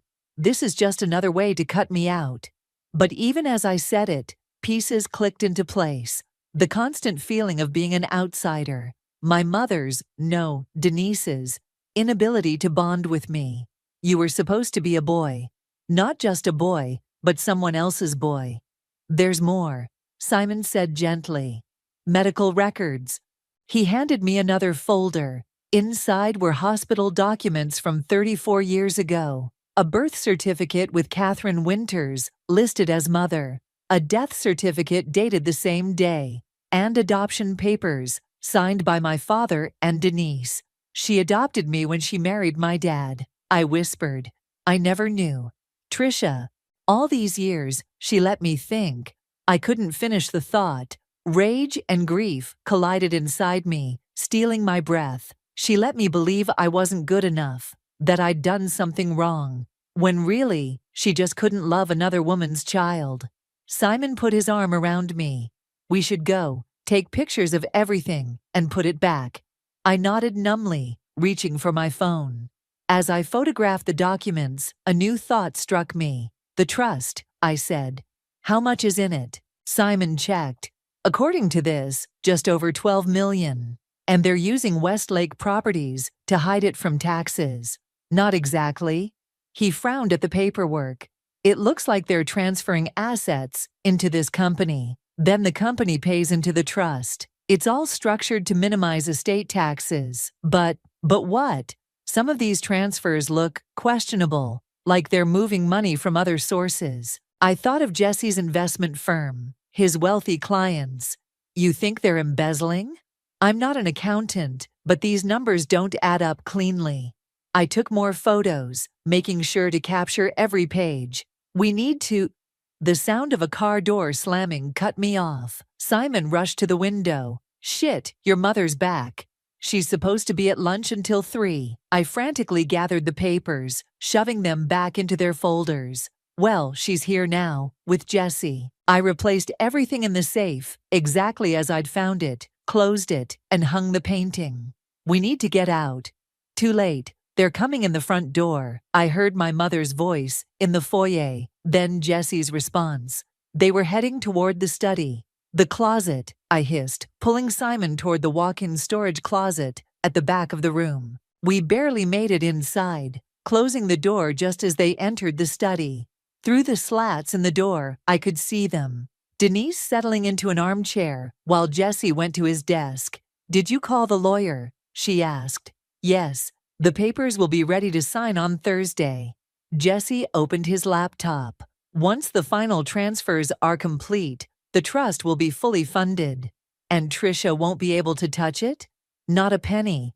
The trust is ironclad." My mother, no, Denise, sighed.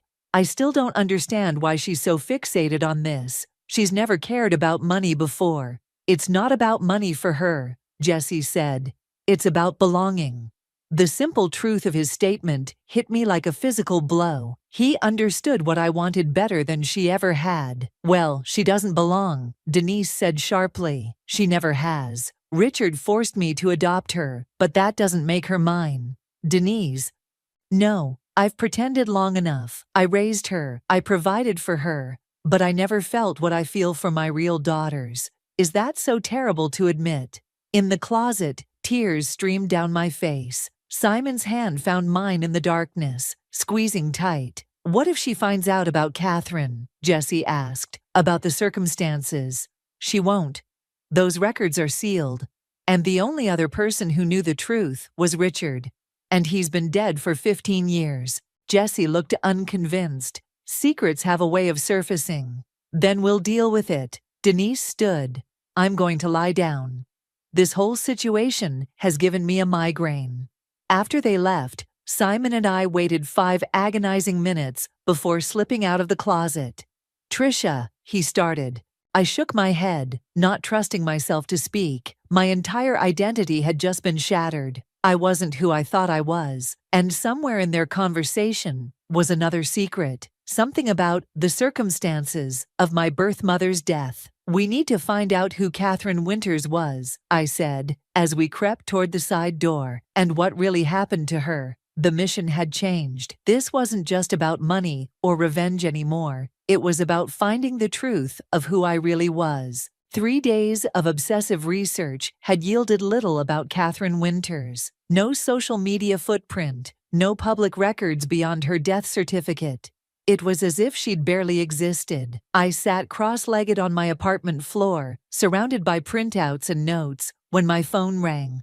Sawyer Lawson. My stomach tightened. Sawyer and I had a complicated history. We'd started as rivals at the same marketing firm, competing for the same accounts, the same promotions. Then last year, during the Westbrook campaign, something shifted. We'd been forced to collaborate, and I'd discovered he wasn't the enemy I'd imagined. He was brilliant, driven, and unexpectedly kind. When my father's death anniversary hit me harder than usual, we'd almost become something more, until I'd pulled away, unable to handle another person who might eventually find me wanting. I hadn't spoken to him in months.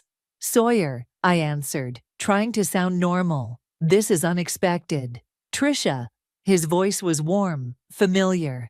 I heard about your mother, hospital stay, right? Everything okay? I almost laughed at the absurdity. Nothing was okay. She's fine. Just low blood pressure. Good, that's good. He paused.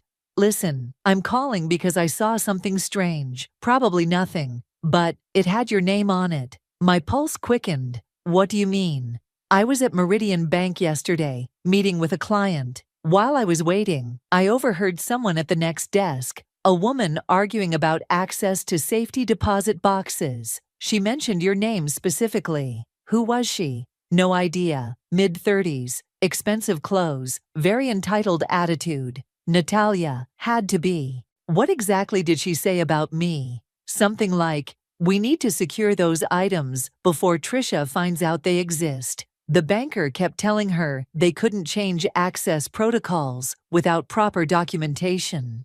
My mind raced. More hidden assets? Or something about Catherine? Sawyer, I need a favor. A big one. Name it. Can you meet me? Tonight? I need to show you something. 2 hours later, we sat at my kitchen table. The safe documents spread between us. I'd told him everything. The will, the recordings, the safe, Catherine Winters. Sawyer studied the trust agreement, his expression grave. This is a lot. I know it sounds crazy, like I'm paranoid or vindictive. Actually, it sounds like you've been systematically excluded from your family and are trying to understand why. He looked up. Finding out you're adopted would shake anyone. His validation nearly undid me. I blinked back tears. The bank boxes Natalia was trying to access, I said, refocusing. They must contain something important, something they don't want you to find. Sawyer tapped the adoption papers. Maybe more information about your birth mother. That's what I'm thinking. But how do I access them? I don't even know which branch they're at. Sawyer hesitated. I might be able to help with that. My client is a senior VP at Meridian. I could ask some discreet questions. You'd do that? Of course. He reached across the table, his hand covering mine. Trisha, you deserve to know the truth. The simple kindness broke something in me. I'd been running on anger and adrenaline for days, holding myself together through sheer force of will. Now, With one gentle touch, the dam cracked. What if the truth is worse? I whispered. What if I find out something terrible? Then you'll deal with it. You're the strongest person I know. I shook my head. I'm not. I'm falling apart. No, you're standing up for yourself, maybe for the first time. His eyes held mine. That takes real courage. My phone buzzed. A text from Michaela. Emergency family meeting tomorrow night. Mom says attendance mandatory. Something about the will. I showed Sawyer the message. They're accelerating their timeline, he said. The question is why? They must suspect I know something. I stood, pacing. I need more time. I need to find out about Catherine before confronting them. Maybe this meeting is your opportunity. Get them all together, record everything. And say what? Hey, I broke into your safe and know I'm adopted. No, just listen. See what they reveal. People who are hiding things often say more than they intend to. He was right. This meeting could be my chance to gather final evidence before making my move. I'll need a better recording device, I said. One that can capture everything, even if I'm not directly involved in the conversation. Sawyer nodded. I know someone who can help with that. As he made a call, I stared at the adoption papers. Catherine Winters, my real mother, dead the day I was born. Sawyer, I said when he finished his call, there's something else bothering me. Something Jesse said about the circumstances of Catherine's death. What if it wasn't natural causes? You think there was foul play? I don't know, but Denise said my father was the only other person who knew the truth. That sounds ominous. Sawyer considered this. Your father, your adoptive father, when did he die? 15 years ago. Car accident. And he never told you about Catherine? Never. He and I were close, but I trailed off, a memory surfacing. Wait, the summer before he died, he tried to talk to me about something important, said there was something I should know when I turned 21. But then the accident happened, and Denise never mentioned it. No. A chill ran through me. What if he was going to tell me about Catherine? What if Denise made sure he couldn't? The moment I said it aloud, I knew how paranoid it sounded. God, listen to me. I'm spinning conspiracy theories now. Sawyer didn't laugh. It's not that far-fetched. There's clearly something they're desperate to hide. My phone buzzed again. Another text, this time from an unknown number. I know who you're looking for. Catherine Winters was my friend. Meet me tomorrow, 10 a.m. Riverside Park bench near the old boathouse. Come alone. I showed Sawyer, my hand trembling. It could be a trap, he warned. Or it could be the answers I need. I took a deep breath. I have to go. Not alone. His expression was determined. I'll be nearby, just in case. As he left that night, Sawyer paused at the door. Whatever you find out tomorrow, remember something. Family isn't just blood. It's who stands by you when it matters. I nodded, throat tight with emotion. Tomorrow I would meet someone who knew my birth mother. Tomorrow night, I would face my adoptive family with whatever truths I'd uncovered. One way or another, everything was about to change.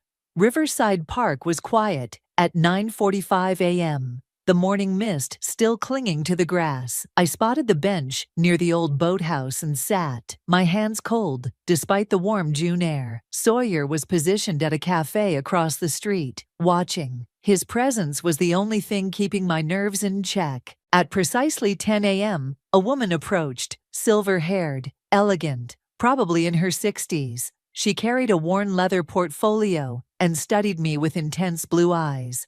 Tricia Stewart, she asked. I nodded. I'm Margaret Winters. Catherine was my sister. My aunt. I had an aunt. She sat beside me, her movements careful, deliberate. I've been watching you for years, you know, from a distance. I promised myself I wouldn't interfere unless absolutely necessary. Why now? My voice sounded strange to my own ears. Because you're looking for answers, and because I received a disturbing call from a lawyer asking about Catherine's medical records. She opened her portfolio. Your mother, your adoptive mother, is trying to destroy evidence. Evidence of what? Margaret handed me a yellowed newspaper clipping. The headline read, Local doctor dies in childbirth. Questions raised about care. Catherine didn't just die, Margaret said quietly. She was neglected, left to hemorrhage, while the doctor on call was nowhere to be found. I scanned the article. The doctor's name jumped out at me. Dr. Richard Stewart, my father. No, I whispered. That's not possible. Your father was having an affair with my sister. When she got pregnant, he panicked. His wife, Denise, had just suffered her second miscarriage. He convinced Catherine to keep the pregnancy secret, promised he'd leave Denise after the baby was born. The world tilted beneath me. He was my biological father too? Margaret nodded. When Catherine went into labor, Richard was the doctor on call, but there were complications. Instead of calling for help immediately, he hesitated, tried to handle it himself. By the time the emergency team arrived, Catherine had lost too much blood. He let her die. The words felt like glass in my throat. The hospital investigation was inconclusive. Richard claimed he'd called for help earlier, that there had been a miscommunication, but the nurse's statements. She shook her head. Denise used her family connections to make it go away. The case was closed. Richard kept his license, and they adopted you. As what? A consolation prize? A reminder of his guilt? I don't know what was in their hearts. I only know they took you, and I was prevented from contesting the adoption. Denise's family had influence. I was young, single, deemed unsuitable. I stared at the article, my entire history rewriting itself. Why didn't you find me later, when I was grown? I tried once. When you were about 20, I sent a letter to your father, asking to meet you. A week later, he died in that accident. Her eyes met mine. I can't prove it wasn't really an accident, but the timing. You think Denise. I couldn't finish the thought. I think she would do anything to protect her reputation, her perfect life. Margaret handed me a thick envelope. These are Catherine's journals, photos, medical records, everything I have of her. You should have them. My hands trembled as I took the envelope. Thank you. There's one more thing. She pulled out a small box. Catherine wanted you to have this. It was her mother's. Our mother's. Inside was a delicate silver locket. I opened it to find a tiny photo of a young woman with my eyes, my smile. She loved you, Margaret said softly. She chose your name, Tricia, after our grandmother Patricia. Tears blurred my vision. I'd spent my life feeling unwanted, when all along, my first mother had loved me enough to name me, to leave me her most precious possession. The family meeting tonight, I said. I'm going to confront them with all of this. Margaret's expression darkened. Be careful. Denise has spent 34 years burying this secret. She won't let it come to light easily. I'm not afraid of her anymore. As Margaret left, I clutched the locket, feeling a connection to Catherine, to my true origins, for the first time. The grandfather clock in my mother's foyer struck 7 as I arrived for the family meeting. I wore the locket beneath my blouse, Catherine's journals, and Margaret's evidence secure in my bag. The recording device Sawyer had procured was discreetly pinned inside my jacket. Everyone was already gathered in the living room. Denise at the center, Jessie beside her. My sisters arranged around them like satellites. Their conversations stopped when I entered. Tricia, Denise said, surprise evident in her voice. You came. You said it was mandatory. I took the only empty seat, directly across from her. Something about the will? Yes. She exchanged glances with Jessie. We've made some adjustments that we wanted to discuss as a family. Adjustments, I repeated, like removing me entirely.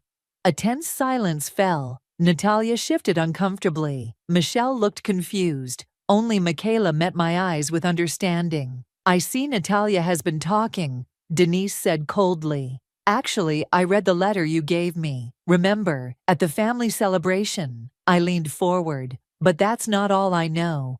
Tricia, perhaps we should discuss this privately, Jessie began. No more secrets. I pulled out the trust documents, copies I'd made from the safe. I know about Westlake Properties, the offshore accounts, the trust that excludes me because I'm not a biological descendant. Gasps from Michelle and Michaela. Natalia went pale. You broke into our safe? Jesse's voice rose in outrage. I needed the truth, and now I have it. I turned to my sisters. Did you know that I'm adopted? That our father had an affair? That my biological mother died giving birth to me? That's enough. Denise stood, her face contorted with anger. You have no right. I have every right. I matched her, standing to face her. Catherine Winters was my mother. She died because Dad delayed getting her help, and you covered it up. You don't know what you're talking about, Denise hissed. I met Margaret today, Catherine's sister, my aunt. I pulled out the newspaper clipping. She gave me this, and Catherine's journals, and the medical records you've been trying to destroy. The color drained from Denise's face. You've been speaking with that woman. She told me everything. How you used your family's influence to close the investigation. How you threatened her to stay away. How Dad was going to tell me the truth before he died. Before his accident, Jesse corrected automatically. Was it an accident? I challenged. Or was it like Catherine's death, a convenient tragedy that protected your secrets? Denise slapped me. The crack echoed through the suddenly silent room. I didn't flinch. Hit me all you want. It doesn't change the truth. You want the truth? Denise's voice shook with rage. The truth is, your precious Catherine was a homewrecker who seduced my husband. The truth is your father made a mistake trying to deliver you himself. A mistake that cost her life. And yes, I covered it up. I adopted you. I gave you my name, my home, everything. Except your love, I said quietly. That was only for your real daughters. You were a constant reminder of his betrayal. How could I love that? Her words hung in the air, brutal in their honesty. I unclasped the locket, holding it up. Catherine loved me. She named me. She wanted me. My voice broke. All I ever wanted from you was the same, to be wanted. For the first time, I saw something like shame cross Denise's face. Play the recordings, I said to the room at large. All of them. Let everyone hear what you really think of me, what you've been hiding. I pressed play on my phone. Denise's voice filled the room. She's never really been part of this family, not since she was born. Then Jesse. Once the final transfers are complete, the trust will be fully funded. Denise again. I raised her, I provided for her, but I never felt what I feel for my real daughters. With each damning statement, my sister's expressions changed. Shock, confusion, betrayal. Even Natalia looked shaken. When the recordings finished, the silence was absolute. You recorded us? Jesse finally said. That's illegal. Actually, it's not. One-party consent state. I looked at each of them in turn. I don't want your money. I don't want your name. I just wanted the truth. And now everyone has it. I gathered my things, the weight of 34 years of rejection, finally lifting from my shoulders. I'm Catherine Winters' daughter, I said, my voice steady, and I'm done trying to be yours. As I walked toward the door, Michaela stood. Trisha, wait. I paused, turning back. I'm coming with you, she said. The beach house windows rattled against the evening wind. I sat on the worn deck, watching waves crash against the shore. Catherine's journals spread around me. I'd been reading them for hours, absorbing her words, her hopes, her love for the baby she'd never hold. The sliding door opened behind me. Michaela stepped out, 2 mugs of tea in hand. Thought you might need this, she said, settling beside me. It's getting cold. I accepted the mug gratefully. 3 days had passed since we'd walked out of Denise's house together. 3 days of phone calls ignored, messages deleted, and piecing together the truth from Catherine's writings. Find anything new? Michaela asked. She was an artist, I said, showing her a sketch tucked between journal pages, a self-portrait of Catherine, her pregnant belly rendered in loving detail. She painted landscapes, portraits. She was saving for a gallery space when she met Dad. Michaela studied the drawing. You have her eyes, and her talent. I can barely draw a stick figure. I meant her talent for seeing people clearly. She bumped my shoulder gently. For standing your ground when it matters. My phone buzzed again. Natalia, for the 5th time today, I silenced it. You should talk to her eventually, Michaela said. She's been texting me too. What does she want? To apologize, I think. She says she didn't know about Catherine, about how Mom treated you. I believe her. I wasn't ready to forgive Natalia, her years of smug superiority, but I nodded anyway. Maybe someday.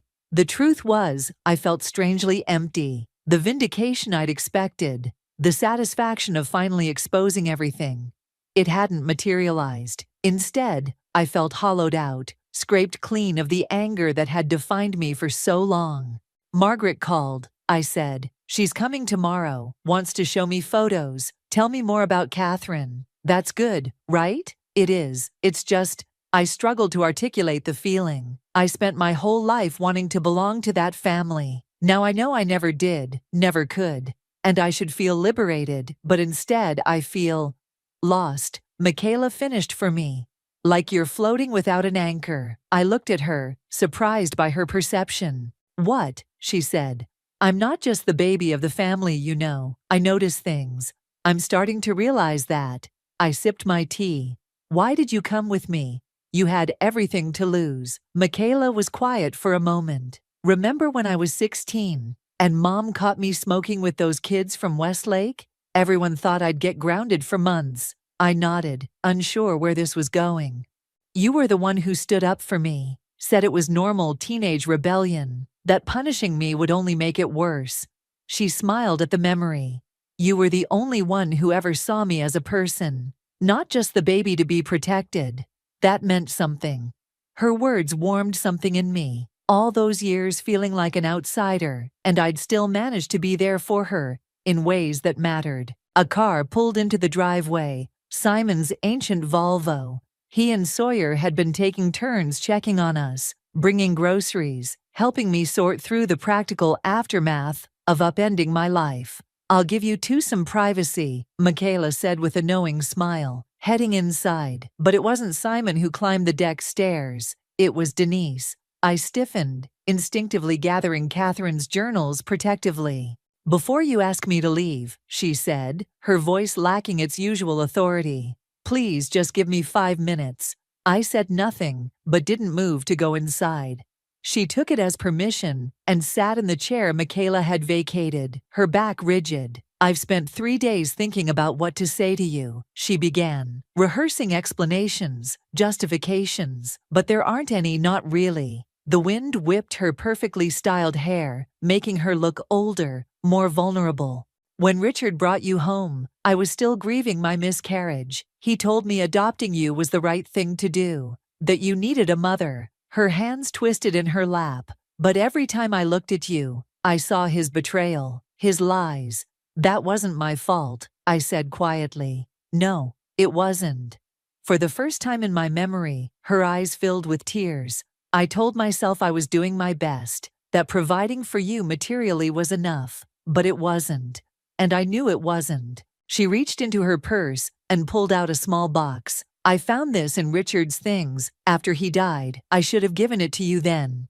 Inside was a silver charm bracelet with a single charm, a tiny paintbrush. It was Catherine's, Denise said. Richard kept it, along with this. She handed me a folded note. My father's handwriting was instantly recognizable. For Trisha on her 21st birthday. The truth about your mother, she was extraordinary, an artist who saw beauty everywhere. She wanted you more than anything in this world. Her last words were your name. I couldn't breathe. You kept this from me for 15 years. Yes, no excuses, no deflection, just admission. Why are you giving it to me now? Because you deserve the truth, all of it. She looked out at the ocean. And because Michaela hasn't spoken to me in 3 days, she says she won't until I make this right. A surprised laugh escaped me. She's tougher than any of us realized. She's like you in that way. Denise's gaze returned to me. I don't expect forgiveness, Trisha, but I want you to know that I was wrong. About everything. The money, the will, it's all been corrected. Your share is waiting whenever you're ready. I don't want your money. I know, but it's yours by right. She stood to leave. Catherine would be proud of the woman you've become. And Richard. Her voice caught. Richard loved you. Whatever his failings, he loved you completely. As she turned to go, I found myself speaking. Did you have anything to do with his accident? She froze. No, that was truly an accident. I may have been cold, Trisha, but I'm not a murderer. I believed her. The realization surprised me. One more thing, she said at the steps. Jesse is being investigated for financial improprieties. The adjustments to the will, the offshore accounts. It wasn't just about keeping you out. He was hiding money from federal regulators. And you didn't know? I suspected. But I chose not to see it. Just like I chose not to see so many things. She looked back at me one last time. Goodbye, Trisha. I watched her drive away, the bracelet cool in my palm. I didn't feel triumph or vindication, just a quiet certainty that a chapter had closed. Inside, I found Michaela in the kitchen, with Simon and Sawyer, laughing over takeout containers. Everything okay? Simon asked, noting my expression. Getting there, I said, taking a seat among them. Later, after dinner, I walked alone to the shoreline. I fastened Catherine's locket around my neck, then added the charm bracelet to my wrist. The tiny paintbrush caught the moonlight. I thought about Catherine, her artist's eye seeing beauty where others missed it. About Margaret, who had watched over me from afar all these years. About Michaela, brave enough to choose right over loyalty. About Simon and Sawyer, who had stood by me without question. Family, not defined by blood or names or legal documents, but by choice, by love freely given. I opened the locket, looking at Catherine's face in the dim light. I found my way, I whispered to her.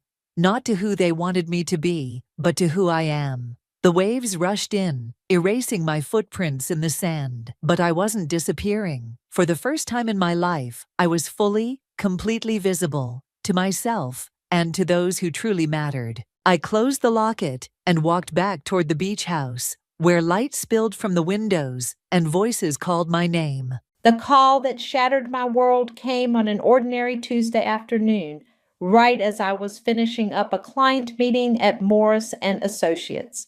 I'm Caitlin, a corporate lawyer who spent the last decade building a reputation for integrity, only to discover my own family had been secretly destroying it. Ms. Pierce? Frank's voice wavered slightly. This is Frank Santos from First National. There seems to be an irregularity with your sister's mortgage payments. I frowned, shuffling papers on my desk. My sister's mortgage? I think you have the wrong person. No, that's actually why I'm calling. You're listed as a co-signer on Gwendolyn Pierce's mortgage for the property at 1542 Maple Avenue. The pen I'd been holding clattered to the desk. That's impossible. I never signed anything. Our records show otherwise. The paperwork was processed 6 months ago. Your parents brought in all the documentation. My parents? The room started spinning as pieces clicked into place.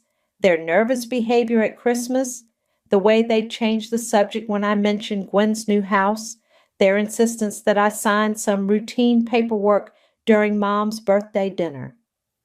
I need to see these documents immediately, I managed to say, my voice surprisingly steady despite the earthquake happening in my chest.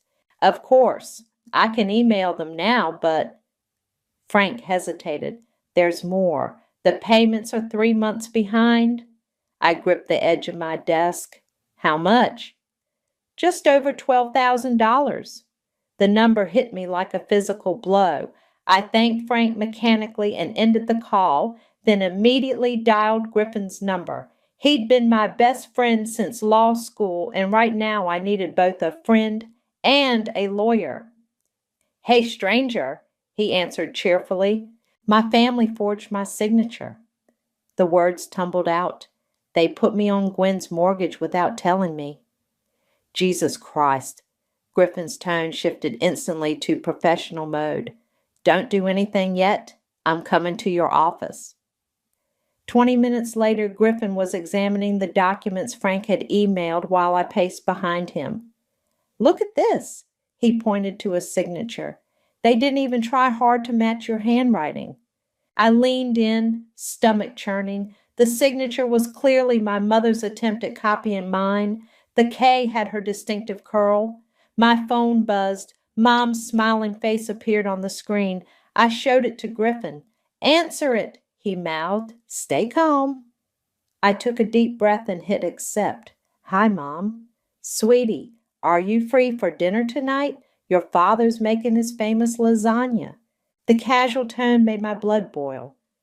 "Actually, funny you should call. I just had an interesting chat with Frank Santos." Silence, then, "Oh, honey, we were going to tell you." "Tell me what? That you forged my signature? That you made me legally responsible for Gwen's house without my knowledge?" "It's not like that." Mom's voice rose defensively. "Gwen needed help, and you're doing so well. The bank wouldn't approve her loan otherwise." "So you committed fraud?" My voice cracked.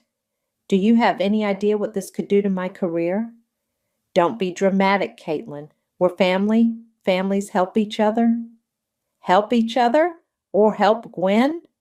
The words tasted bitter. "I'm coming over tonight. Have Gwen there too. We're going to fix this." "Honey," I hung up, hands shaking. Griffin was already pulling up more documents on his laptop. "There's definitely grounds for legal action," he said quietly. "But are you sure you want to go that route?" I sank into my chair, suddenly exhausted. "I don't know what I want except answers." "Then let's get them." Griffin started making notes. "But first we need to protect you. I'm seeing red flags all over these documents." "What do you mean?" He turned the screen toward me. "These mortgage papers?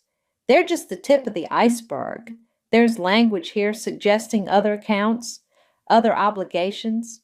We need to find out exactly what they've tied you to." I stared at the documents, my parents' betrayal spreading like poison through every happy memory I had of them. All those family dinners, all those proud smiles when I made partner, were they just grooming me to be their unwitting financial safety net? "Griffin?" My voice was barely a whisper. "Help me burn it all down." He reached across the desk and squeezed my hand. "We'll do better than that. We'll make sure they face every consequence they've earned, starting with dinner tonight." I nodded, rage and determination crystallizing into something cold and clear. They wanted to use my success against me? Fine. They were about to learn exactly how successful I could be at fighting back. Griffin's office looked like a crime scene by midnight, with documents spread across every surface and yellow sticky notes, creating a web of connections on his whiteboard. We'd skipped the family dinner. My phone had blown up with texts from Mom, Dad, and Gwen, but I'd ignored them all. This was more important. "Look at this," Griffin said, holding up a credit card statement. "A platinum card opened in your name 3 months ago. The address is your parents' house." I grabbed the paper, scanning the charges. "I never applied for this card. And these purchases, designer bags, spa treatments, restaurant bills, this is all Gwen's spending pattern." "They're getting sloppy," Griffin muttered, typing furiously on his laptop. "The card was opened with an online application. Want to bet they used your social security number?" A knock at the door made us both jump.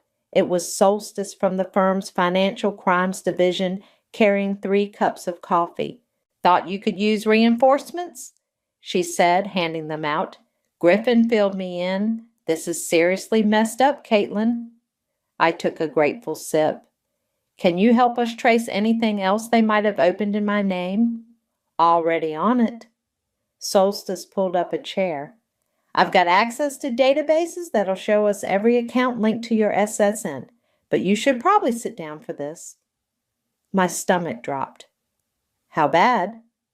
3 credit cards, 2 personal loans, and she paused. "There's something weird with your investment accounts." Griffin leaned forward. "Weird how?" "Someone's been using them as collateral for other loans. The paperwork looks legitimate at first glance, but the timestamps don't add up. These documents were backdated." My phone buzzed again. This time it was Gwen. Please pick up. Mom's crying and Dad's furious. We need to talk about this as a family. I showed the message to Griffin. Reply, he advised. But don't give anything away. We need to know how deep this goes before confronting them. I typed, still at work. We'll talk tomorrow. Solstice whistled softly, staring at her screen. Caitlin, when was the last time you checked your credit score? 6 months ago, it was over 800. It's 642 now. The room spun slightly. Everything I'd worked for, my financial reputation, my carefully built credit history, all of it damaged because my family decided to use me as their personal ATM. There's something else, Griffin said slowly, examining a document. These loan applications, they're not just using your current income. They're listing future projections based on your career track. They're banking on your next promotion. How would they even know about that? I demanded. Because Dad's golf buddy is on the firm's board, I realized, the pieces clicking together. He must have mentioned the partnership track discussions. Solstice started organizing papers into piles. Okay, here's what we know. They've created roughly $300,000 in debt under your name. The mortgage is the biggest piece, but these other accounts suggest they're building a safety net. My guess? Gwen's house of cards is about to collapse, and they're preparing for it. By sacrificing me instead, I said bitterly. Griffin grabbed a fresh legal pad. We need to document everything tonight. Tomorrow we'll start a damage control. First step is freezing your credit and filing fraud alerts. Then we dispute every account they open without authorization. But the mortgage? I hesitated. If we do that, Gwen could lose her house. That's not your problem, Solstice said firmly. They made their choices. Now they get to face the consequences. My phone lit up with another text from Mom. We did this for your sister. You've always been the strong one. Please understand. The strong one. That's what they'd always called me. Their reliable daughter who could handle anything. Now I understood. It wasn't a compliment. It was their justification for taking advantage of me. I need to know one thing, I said, looking at Griffin. Can we prove they forged my signature beyond any doubt? He nodded grimly. The timestamps alone prove you couldn't have signed these documents. You were in court during half these application dates. Plus, we can get handwriting analysis done. Good. I stood up, suddenly energized by anger. Because tomorrow I'm not just freezing my credit. I'm going to make sure they never do this to anyone else again. Solstice raised an eyebrow. What are you thinking? I'm thinking it's time to talk to Frank Santos again. If they forged documents at his bank, he needs to know. And once he files his report, I smiled without humor. Well, fraud investigations tend to uncover all sorts of interesting things. Griffin started gathering the documents. You sure about this? Once we start, there's no going back. I looked at the text messages from my family, each one assuming I would cave, that I would understand, that I would sacrifice myself to protect them, just like I always had. I'm sure, I said. It's time they learned what the strong one is really capable of. The smell of Dad's lasagna filled the house as I walked in without knocking. My parents and Gwen sat at the dining room table, a perfect family portrait except for their tense expressions. The manila envelope in my hand felt heavy with proof of their betrayal. Finally, Mom said, trying to sound normal, we saved you a plate. I dropped the envelope on the table, cutting her off. Let's skip the pretense. Here's everything I found last night. Want to explain or should I start? Dad reached for the envelope, but I snatched it back. No, you've done enough handling my paperwork. Don't take that tone with us, he snapped. We're your parents. Parents don't commit identity theft against their children. Gwen burst into tears. It wasn't supposed to be like this. The house was a good investment. I just needed help with the down payment. The house? I laughed harshly. This goes way beyond the house, Gwen. 3 credit cards, personal loans, using my investment accounts as collateral. Mom's face went pale. How did you? I'm a lawyer, Mom. Did you forget that when you were forging my signature? Or did you just count on me being too much of a pushover to fight back? We did it because we loved you both, Dad said, his voice rising. Your sister needed help and you had the means to help her? I finished. Funny how you never asked if I wanted to. I'll pay everything back, Gwen sobbed. I promise. I just need time. Time? I pulled out her credit card statements. You spent $12,000 at Nordstrom last month, another $8,000 at that spa in Vegas. How exactly are you planning to pay this back? The silence was deafening. That's what I thought. I turned to my parents. And you too. Using Dad's connection at my firm to get insider information about my career prospects? That's a new low. Mom stood up suddenly. You don't understand what it's like, watching one daughter succeed while the other struggles. We had to balance things out. Balance things out, my voice cracked, by destroying my credit, by risking my career, my law license. Don't be dramatic, Dad started, but I cut him off. Dramatic? Let me tell you what's dramatic. Tomorrow morning I'm meeting with Frank Santos. I'm filing fraud reports on every account you opened in my name. Then I'm contacting the police. Gwen's sobs turned to hiccups. You wouldn't? Try me. Please. Mom reached for my hand. I pulled away. We can figure this out as a family. Your sister's house is not my problem. I turned to Gwen. You have 3 months of missed mortgage payments. How are you planning to fix that? She looked down at the table. Mom and Dad said they'd help. With what money? I demanded. The credit cards in my name are maxed out. The loans are behind on payments. Where exactly is this help coming from? More silence. That's what I thought. I pulled out one final document. This is a formal statement denying any knowledge of or consent to these accounts. I'm filing it with every credit bureau and bank involved. You'll ruin us, Dad said quietly. The words hit like a slap. No, you ruined yourselves, and you tried to ruin me in the process. I'm scared, Gwen whispered. I can't lose my house. I don't know how to fix this. For a moment, looking at my little sister's tear-stained face, I wavered. Then I remembered the methodical way they'd stolen my identity, planned their deception, used my success against me. You should be scared. Actions have consequences. Welcome to yours. Mom started crying then, big theatrical sobs that used to make me cave instantly. We're family. How can you do this to your family? Family? I gathered my documents. Family doesn't steal from each other. Family doesn't commit fraud. Family doesn't sacrifice one child to enable another's spending addiction. Caitlin, please. Gwen reached for me. I'll do anything. Just don't report this. We can work something out. I looked at them. My sobbing mother, my angry father, my desperate sister. The family that had shaped me, raised me, and then betrayed me without hesitation. You have 24 hours, I said finally. Either you come clean to Frank yourselves or I do it for you. Either way, this ends tomorrow. I walked out, ignoring their calls behind me. In my car, my phone buzzed with a text from Griffin. How did it go? I typed back.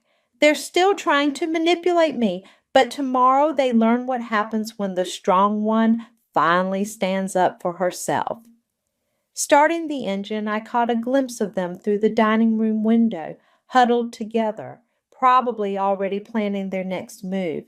But this time I was 10 steps ahead, and I wasn't backing down. Solstice's office looked like a war room when I arrived the next morning. Multiple screens displayed financial records, and a printer hummed continuously, spitting out more evidence. You're not going to believe this, she said, spinning her monitor toward me. Your sister's spending isn't random. There's a pattern. I leaned in, scanning the transactions. What do you mean? Look at the timing. Every major purchase coincides with your parents' social events, country club dinners, charity galas, board member meetings. She was keeping up appearances, I realized, making sure everyone thought the family was doing well. Exactly, but here's where it gets interesting. Solstice pulled up another screen. I found a shadow account. Your parents have been moving money around, trying to cover the tracks. My phone buzzed. A text from Dad. We're meeting with Frank this afternoon. Please reconsider your position. They're trying to get ahead of me. I showed Solstice the message, but they don't know what we found. Speaking of finding things, she hesitated. There's something else. Your sister's been applying for jobs using your credentials. What? She handed me a stack of papers. Found these in the background check databases. She's been submitting resumes with your law degree and bar admission, just changing the name. The room spun slightly. That's not just fraud. That could get her arrested. It gets worse, Griffin said from the doorway. I hadn't even heard him come in. Just got off the phone with a headhunter friend. Gwen interviewed for 3 positions using your credentials. One company was about to make her an offer. I sank into a chair. Did she actually think she could pull that off? People would figure it out eventually, Solstice said, but by then she'd have a foot in the door and a salary history to leverage. My phone buzzed again. This time it was Frank. Your parents are here. They're telling a very different story. Please come to the bank immediately. Of course they are, I muttered. They're trying to spin this before I can present evidence. Griffin grabbed his briefcase. Let's go. I've got everything we need to prove the forgeries. Wait, Solstice called up one more document. Take this too. It's proof that your parents accessed your investment accounts without authorization. The IP address is traced back to their home computer. The drive to the bank felt surreal. Through the lobby windows, I could see my parents sitting in Frank's office, Mom dabbing at her eyes with a tissue while Dad gestured emphatically. Ready? Griffin asked quietly. I straightened my spine. More than ready. Frank's office fell silent as we walked in. Mom's eyes widened at the sight of Griffin. This is a family matter, Dad started to say. No, I cut him off. This is a criminal matter. Frank, I have proof that my parents and sister committed multiple counts of fraud using my identity. Now wait just a minute. Dad stood up. Sit down, Griffin said firmly. Unless you prefer to have this conversation at the police station. Frank looked between us, clearly uncomfortable. Your parents say they had your verbal permission. They didn't. I started laying out documents. Here are the forged signatures. Here are the unauthorized account access logs. And here, I placed Gwen's fake resumes on top, is evidence of my sister committing employment fraud using my credentials.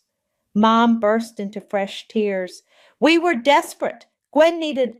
I don't care what Gwen needed, I snapped. You committed crimes, multiple crimes, and now you have a choice. Frank picked up the forgery evidence, his face growing darker as he read. This is very serious. We know, Griffin said.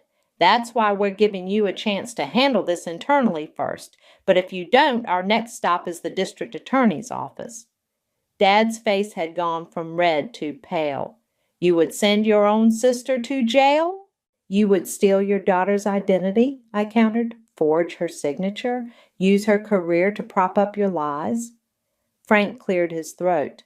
I'll need to report this to our fraud department and freeze all associated accounts immediately. That's not necessary, Mom began. Yes, it is, I said firmly. And here's what's going to happen next. You're going to admit to everything. You're going to close every fraudulent account. and you're going to face whatever consequences the bank decides on. Or, Dad challenged, or I press criminal charges. Your choice. The silence stretched thick and heavy. Finally, Frank spoke. I need to make some calls. Please wait here. As he left the office, I looked at my parents, really looked at them.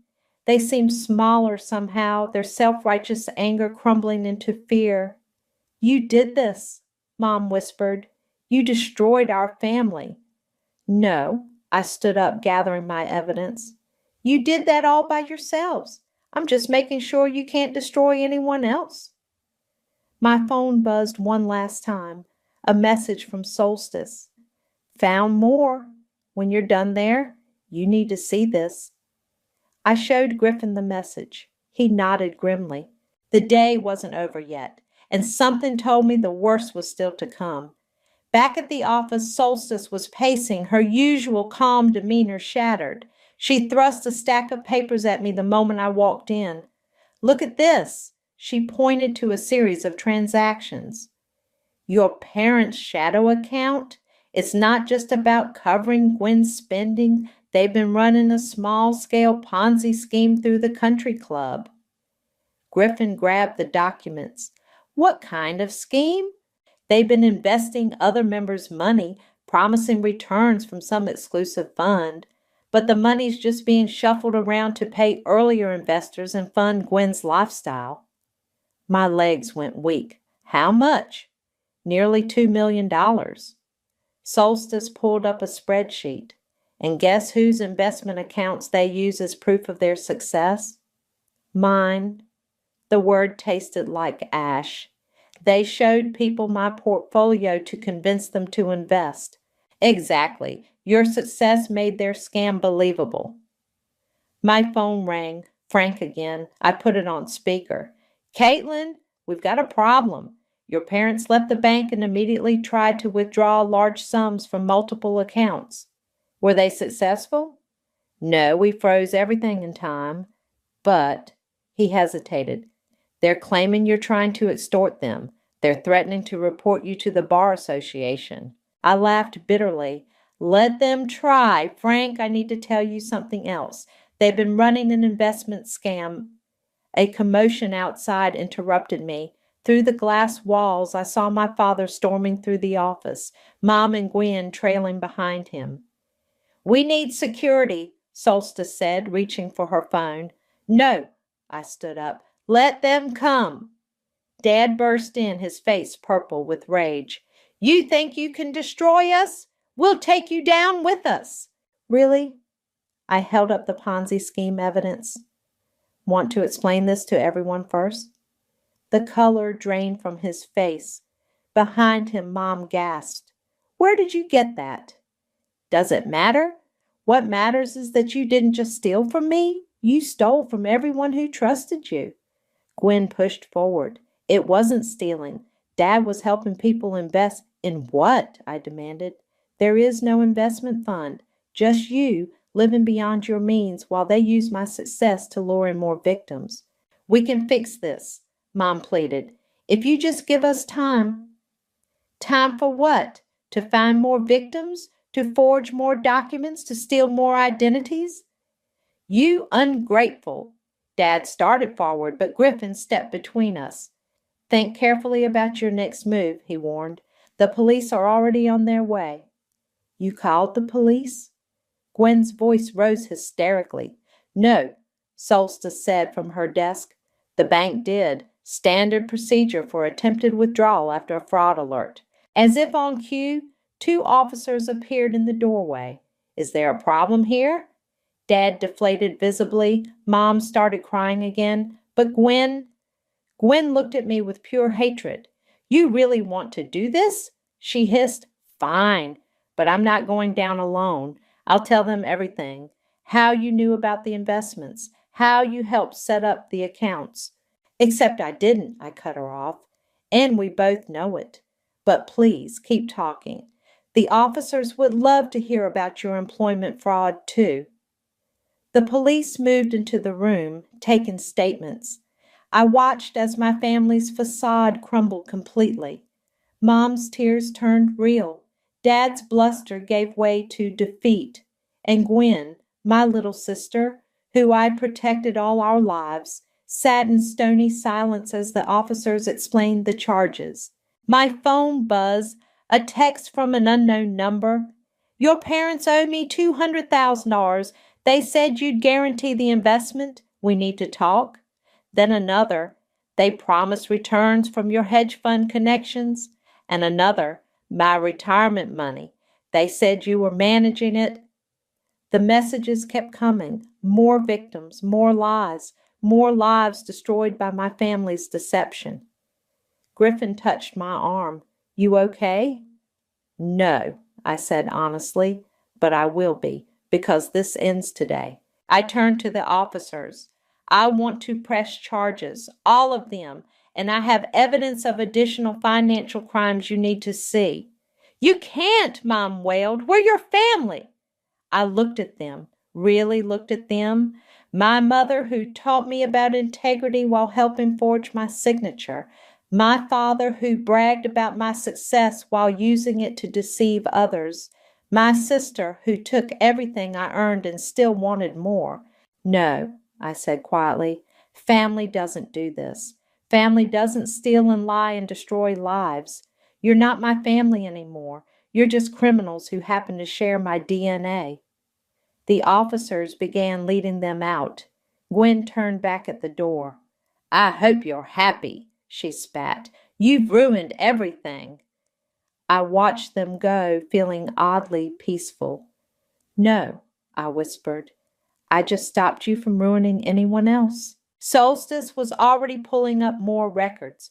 There's going to be fallout from this. More victims will come forward. I know. I sat down at her desk. So let's find them first. Every last one.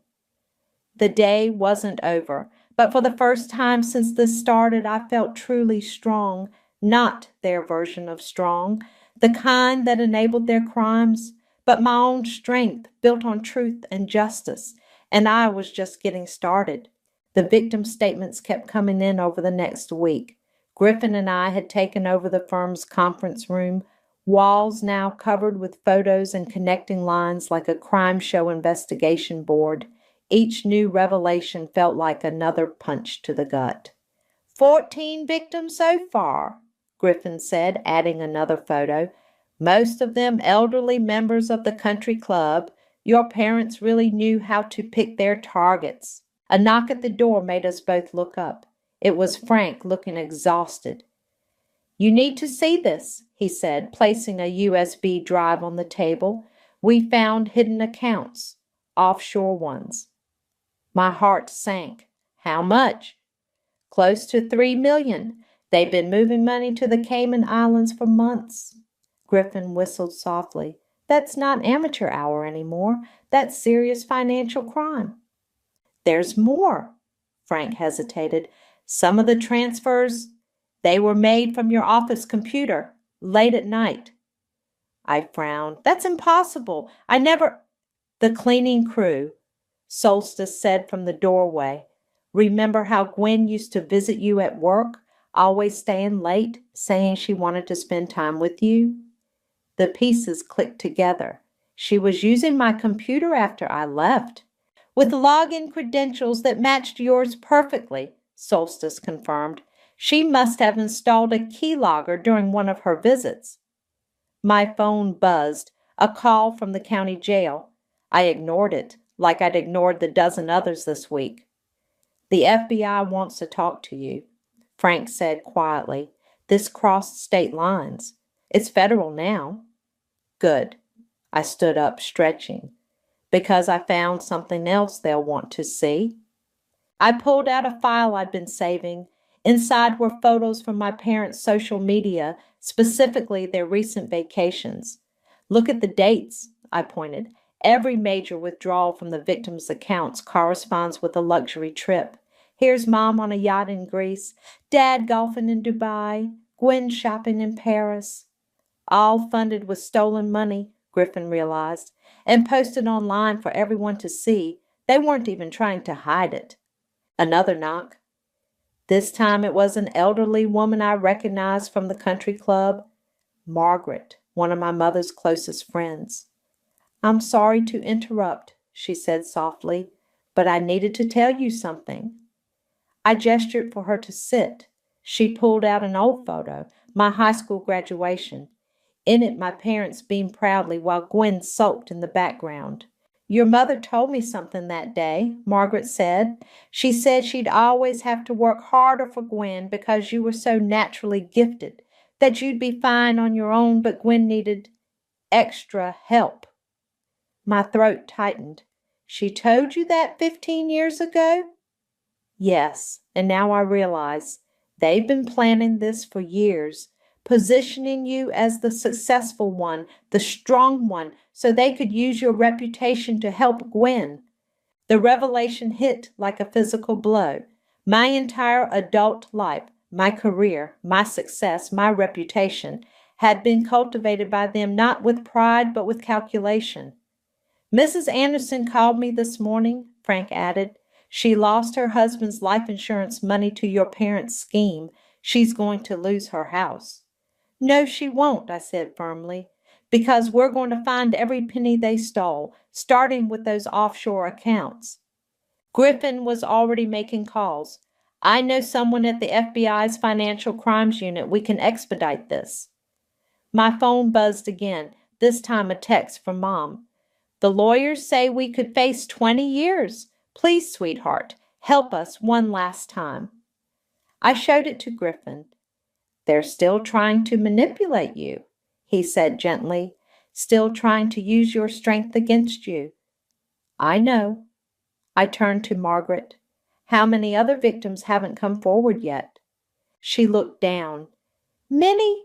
They're ashamed, embarrassed. Your parents were so respected in the community." "Then we'll help them too," I decided. "All of them. Every last person they deceived." Solstice's computer pinged. "Got something. A series of transfers to an account in Singapore, recent too, made right after your confrontation at the bank." "They were planning their escape," Griffin realized. "If we hadn't stopped them, they would have disappeared with everyone's money," I finished, leaving me to deal with the fallout. Another text from Mom. "We're family. Families protect each other." I finally replied, "Yes, they do. That's why I'm protecting everyone else from you." Then I turned to the others. "Let's get to work. We've got money to trace, victims to find, and justice to serve." Margaret touched my hand. "You truly are the strong one, dear, just not in the way they intended." Looking at the evidence wall, the faces of people whose trust had been betrayed, whose lives had been upended, I felt that strength surge through me. Not the strength to enable crimes, but the strength to stop them. "No," I said quietly, "I'm just doing what they never had the strength to do. The right thing."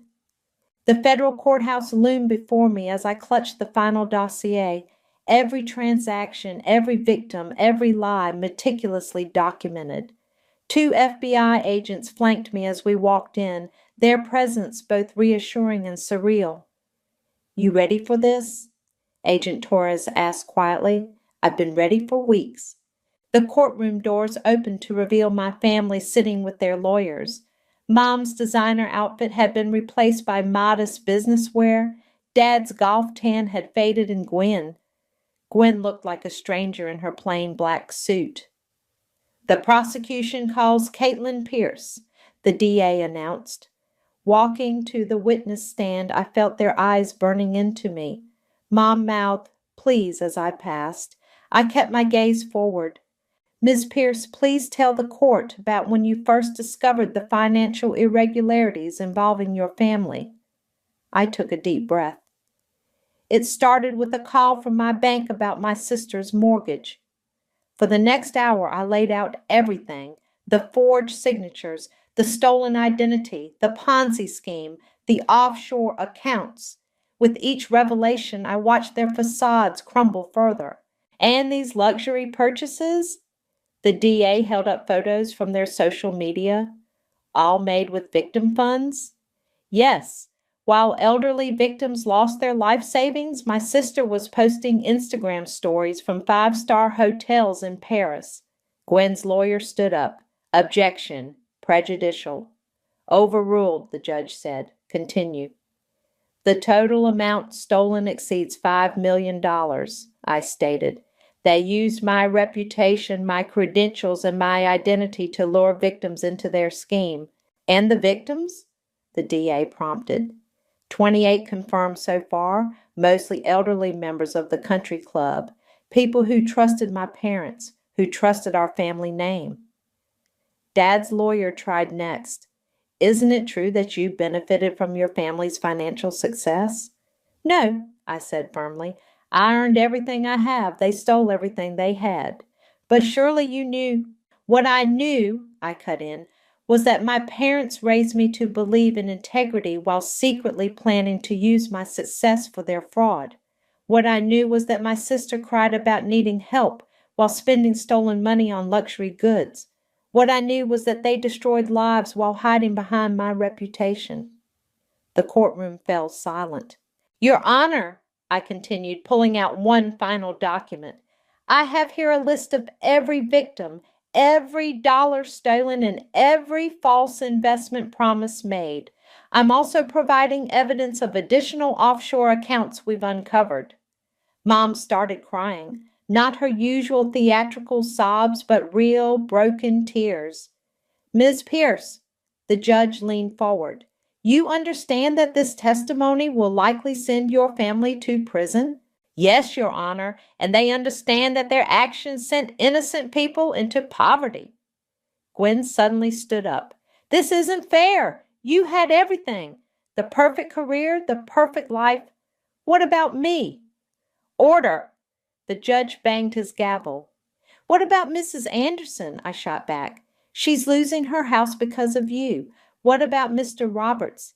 He can't afford his wife's medical care anymore. What about— Enough, Dad shouted. We did it for you to make sure you'd always take care of your sister. The judge banged his gavel again. One more outburst and I'll clear the court. But I wasn't finished. You did it for yourselves. You did it because it was easier to steal than work, easier to lie than earn, easier to destroy lives than build them. The DA stood up. Your Honor, we'd like to enter these new documents into evidence. As the bailiff collected the files, I finally looked directly at my family. Mom had collapsed against Dad, her makeup streaked with tears. Dad stared straight ahead, his jaw clenched, and Gwen looked at me with such hatred it almost took my breath away. I hope you're happy, she hissed as I walked past. I stopped. No, I'm not happy. I'm devastated, but I'm also done protecting people who prey on others. Outside the courtroom, Griffin waited with Solstice and Frank. How did it go? Griffin asked. They'll be lucky to get minimum sentences, I said. The offshore accounts sealed it. Frank nodded grimly. The bank's already started the restitution process for the victims. And the FBI found 2 more accounts this morning, Solstice added, in Switzerland. My phone buzzed, a text from Mom. We can still fix this, please, for family. I deleted it without responding. Family wasn't about enabling crimes or protecting criminals. It was about doing what's right, even when it hurts. The sentencing is next week, I said quietly. Then it's really over. Griffin squeezed my shoulder. No, then justice finally begins. Walking out of the courthouse, I felt lighter somehow. The truth hadn't just set me free, it had given me the strength to set others free too, from lies, from manipulation, from fraud. And that was worth more than any family loyalty. The sentencing hearing was standing room only. Every victim had come to witness justice being served. Mrs. Anderson sat beside me, clutching my hand as the judge prepared to deliver the verdict. Before I announced the sentences, the judge began, Would any of the defendants like to make a final statement? Mom stood first, trembling. We made mistakes, terrible mistakes, but we did it out of love. No. I surprised myself by standing. Your Honor, may I speak? The judge nodded. Love doesn't steal retirement funds from elderly neighbors. Love doesn't forge signatures or commit identity theft. Love doesn't destroy lives while posting luxury vacation photos.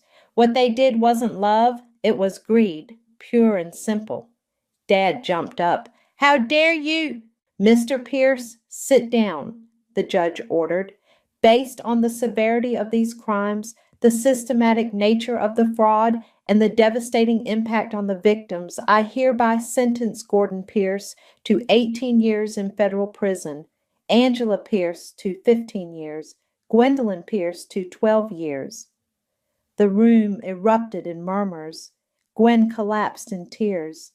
Mom reached for Dad but was stopped by a bailiff. Additionally, the judge continued, all assets will be seized and liquidated to repay the victims.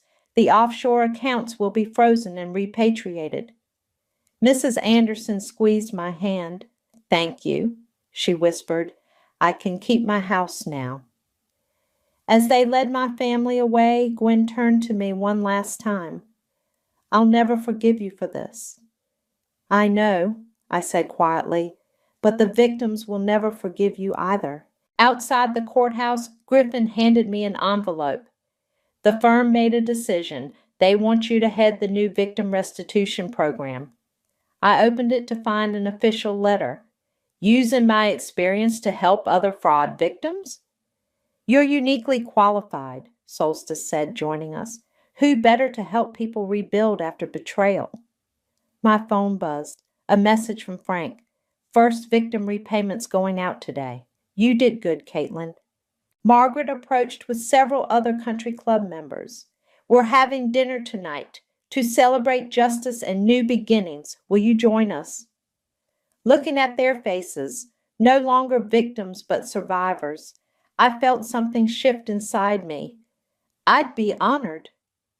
There's something else, Griffin said. Remember that advice forum where you used to post about family drama? I nodded. During the darkest days of discovering my family's betrayal, I found solace sharing my story online. Your posts went viral. People are calling you the fraud fighter. There's a support group forming for victims of family financial abuse. They want you to speak at their first meeting, Solstice added. Share your story. Help others find their strength. The courthouse doors opened again. As my family was led to separate transport vehicles, I watched them for the last time. Not as my parents and sister, but as criminals facing consequences. Ready to go? Griffin asked softly.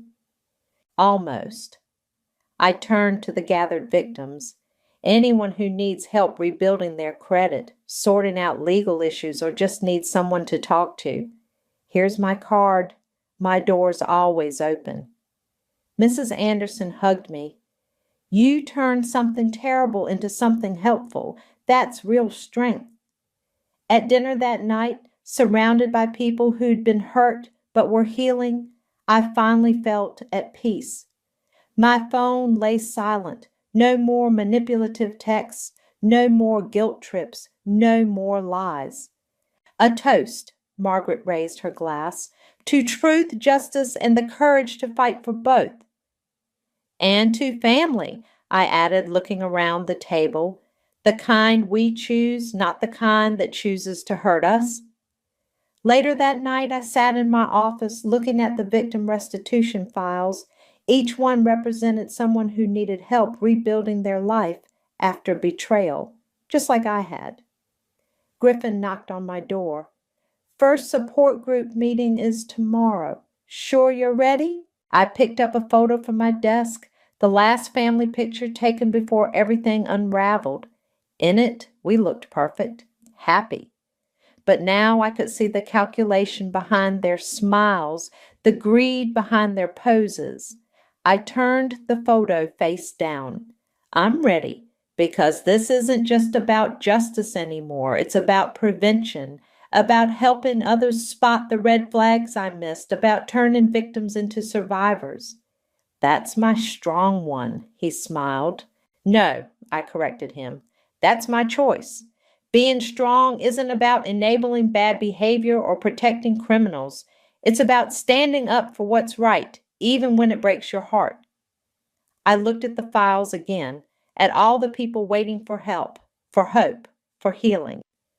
So let's get to work. There are more stories to hear, more battles to fight, and more lives to rebuild. Because sometimes the happiest endings don't come from saving your family. They come from saving everyone else from them. The doctor's words hit me like a physical blow. Talia, delaying your next treatment isn't an option. The risks are too high. I stared at my phone's banking app, refreshing it again and again, as if that would somehow make the numbers change. But the trust fund balance stayed mockingly low, $740,013. Yesterday, it had been $50,000, my safety net, my lifeline, my next 3 rounds of treatment.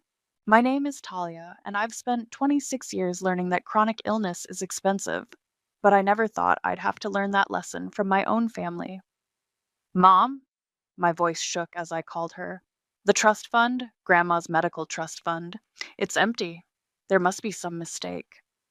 The pause on the other end lasted a beat too long. Oh, honey, we meant to tell you. We had to borrow it temporarily for Stuart's wedding. You know how these things are. The room started spinning. Borrow? Mom, that money was for my treatments. My doctor just said, don't be dramatic, sweetie. We're family. We share. Stuart needs this wedding to be perfect. Francesca's family has expectations. Besides, he promised to help with your medical bills once he gets his bonus. I gripped the phone tighter. When? The treatment can't wait that long, and that money wasn't yours to take. Talia. Her voice turned sharp, the way it always did when I didn't fall in line. Your brother is getting married.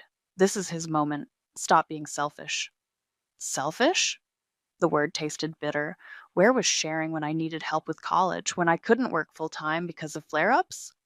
That was different. Stuart had such potential. And I don't? You know, that's not what I meant. But it was exactly what she meant. It always had been. I hung up and drove straight to their house, my hands trembling on the steering wheel. Dad answered the door in his reading glasses, looking startled to see me.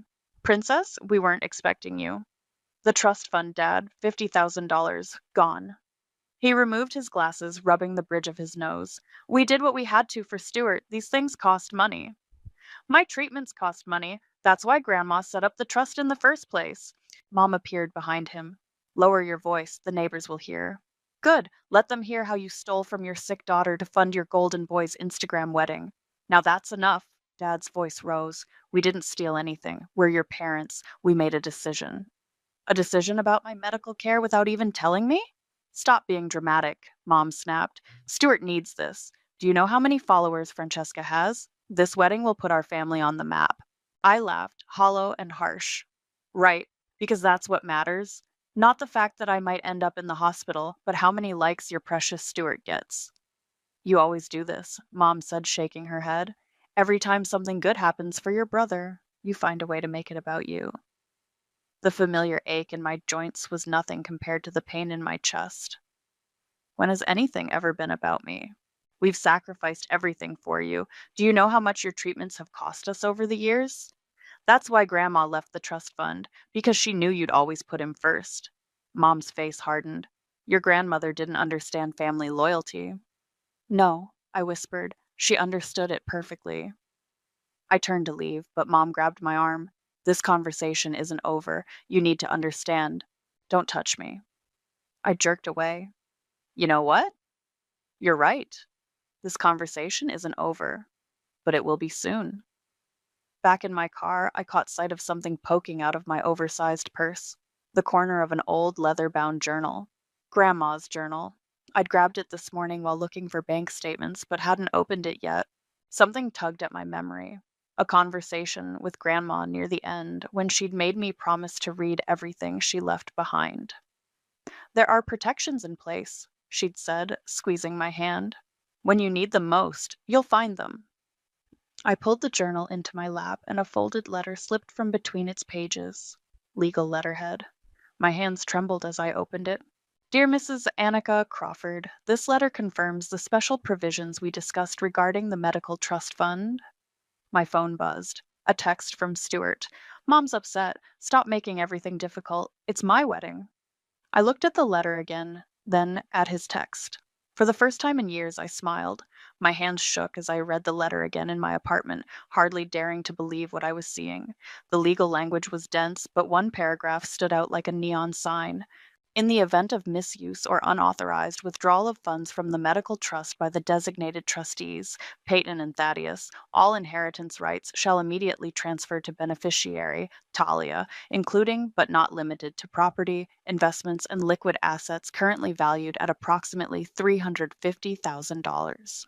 I grabbed my phone and Googled the lawyer's name, Carmen Wong. Her office was still at the same address listed on the letterhead. 20 minutes later, I sat in a sleek downtown office, clutching Grandma's letter while Carmen reviewed it. I remember this clause clearly, she said, adjusting her glasses. Your grandmother was very specific about her concerns. Did she know? I leaned forward. That they would do this? Carmen's expression softened. She knew your parents' patterns. She wanted to protect you. Can they fight it, if I pursue this? She shook her head. The language is ironclad. We made sure of that. Your parents signed acknowledgement of these terms when they became trustees. She pulled up documents on her computer. Look, their signatures, right here. My phone buzzed. Mom again. We need to discuss your attitude about the wedding. Family dinner tonight. I ignored it. What do I need to do? Carmen started typing. I'll prepare the paperwork. We'll need bank statements showing the unauthorized withdrawal, proof it was used for the wedding rather than medical expenses. She paused. Are you sure you want to do this? It will change everything. They already changed everything when they took that money. She nodded. Give me an hour to prepare the documents. But Talia? Her eyes met mine. Once we file this, there's no going back. Back home, I stood staring at the wedding invitation, mocking me from my fridge. Gold-embossed letters announced Stuart and Francesca's dream wedding. Below it, a handwritten note from Mom. Wear something slimming, dear. Photos are forever. My phone rang. Stuart. What's your problem? He demanded before I could speak.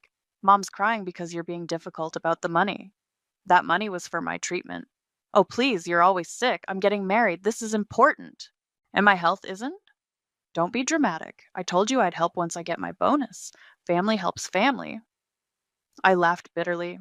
Really? Where was that attitude when I needed help with tuition, or when I couldn't work during my flare-ups? That was different. I had potential. Say that again, Stuart. Say exactly what you mean.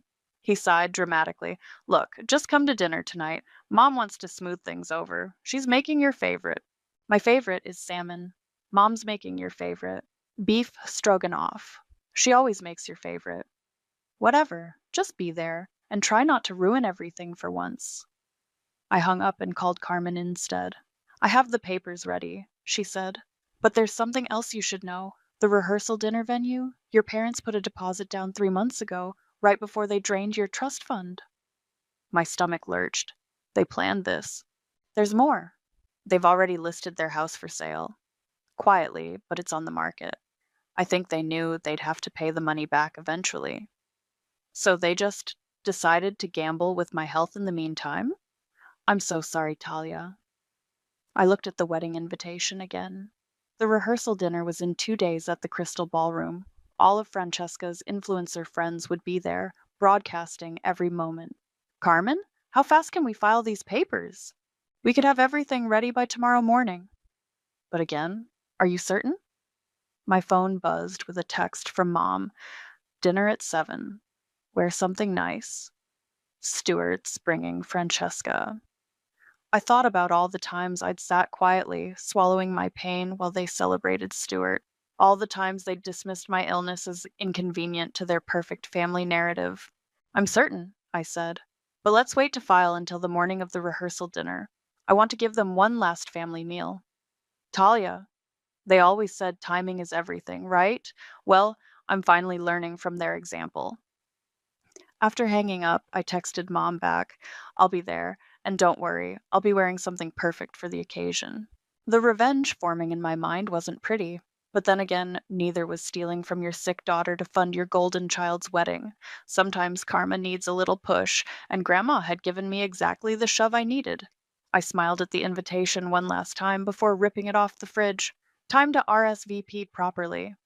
They did what? Ramona slammed her coffee mug down so hard that several cafe patrons turned to stare. Tell me you're joking. I shook my head, pulling out my old journal. Look at this entry from when Stuart graduated college. I flipped to the page. May 15th. Stuart got a BMW for graduation. Mom says they'll help with my community college once they recover from the car payments. And did they? What do you think? I worked 2 jobs between flare-ups to pay tuition. Ramona's eyes narrowed. Show me more. I turned more pages. Here's when I got diagnosed. Stuart had a football game that day. Guess where they were? No. Mom said they'd catch up on the medical stuff tomorrow. They didn't want to disappoint his coach. I remember that day, Ramona said quietly.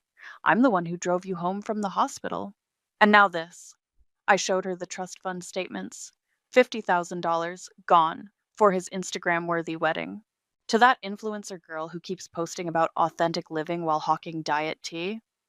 Francesca herself, who, by the way, has no idea they took my medical fund for her perfect day. Ramona leaned back, crossing her arms. So, what's this plan you mentioned? I pulled out Carmen's paperwork and explained the inheritance clause. Ramona's eyes grew wider with each detail. Holy shit, she whispered. Your grandmother was a genius. She knew them better than anyone. I sipped my now cold coffee. The rehearsal dinner is tomorrow night. All of Francesca's influencer friends will be there, live streaming everything. You're going to do it there? In front of everyone? They care so much about appearances? Fine, let's give them something to see. Ramona grabbed my hand. Talia, are you sure? This will nuke your entire family. What family? The one that's been treating me like an inconvenient footnote my whole life? I pulled out my phone, showing her recent texts. Mom, don't forget dinner tonight. Stuart has big news about the wedding. Try to be enthusiastic this time. Stuart, hey sis, can you not mention the trust fund thing at dinner? It's bringing down the wedding vibe. Dad, Princess, your mother's upset. You know how she gets. Just apologize so we can move forward. See? They're not even sorry. They just want me to shut up and play my role. The quiet, sickly sister who shouldn't make waves. Damn. Ramona shook her head. Show me more of these journal entries. I flipped through pages. Stuart's college graduation party versus my quiet diploma arrival in the mail. His promotion celebration versus my first remission milestone. Every family photo where I was positioned at the edge, easy to crop out. Remember this one? I pointed to an entry from last year. When I asked for help with rent during my bad flare-up. What did they say? That they were saving for Stuart's future, had to make sure he could afford a house in the right neighborhood once he proposed to Francesca. Ramona's face darkened. The same money they're now spending on his wedding instead of your treatment? Bingo! My phone buzzed again, a wedding planning group text I hadn't asked to join. Francesca. Final seating chart for tomorrow. Everyone check your tables. Mom. Oh, add Talia to table 12 in the back. Almost forgot. Stuart. Maybe by the kitchen? The lighting's better for her complexion. Ramona read over my shoulder and swore. Table 12? By the kitchen? Are you kidding me? I smiled grimly. Don't worry, I won't be sitting there long. What do you need me to do? Just be ready with your phone. Record everything. I want a record of their faces when they realize what Grandma did. And after? When it all blows up? I touched the journal's worn cover, thinking of all the pain documented inside. After? I start living without their shadow over me. I get my treatment. I stop being the family afterthought. They'll never forgive you. They never saw me anyway. I stood up, gathering my things. Besides, as they love to say, family comes first. I'm just finally putting myself first in my own family. Ramona hugged me tight. I'm proud of you. And I bet your grandmother would be too. My phone buzzed one last time. Mom. Darling, I've adjusted the seating chart.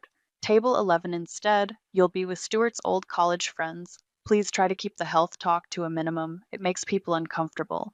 I showed Ramona the message. See? Always hiding me away. Well, tomorrow night I'm done being invisible. Tomorrow then, Ramona said, her eyes fierce with loyalty. We make them see you. I touched my grandmother's letter in my bag. Tomorrow we make them remember me. Hold still, Talia. Mom fussed with my bridesmaid dress. Really, if you'd just lost those 5 pounds like I suggested.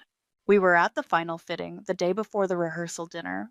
Francesca twirled in her designer gown while her friends live streamed everything. The dress fits fine, Mom.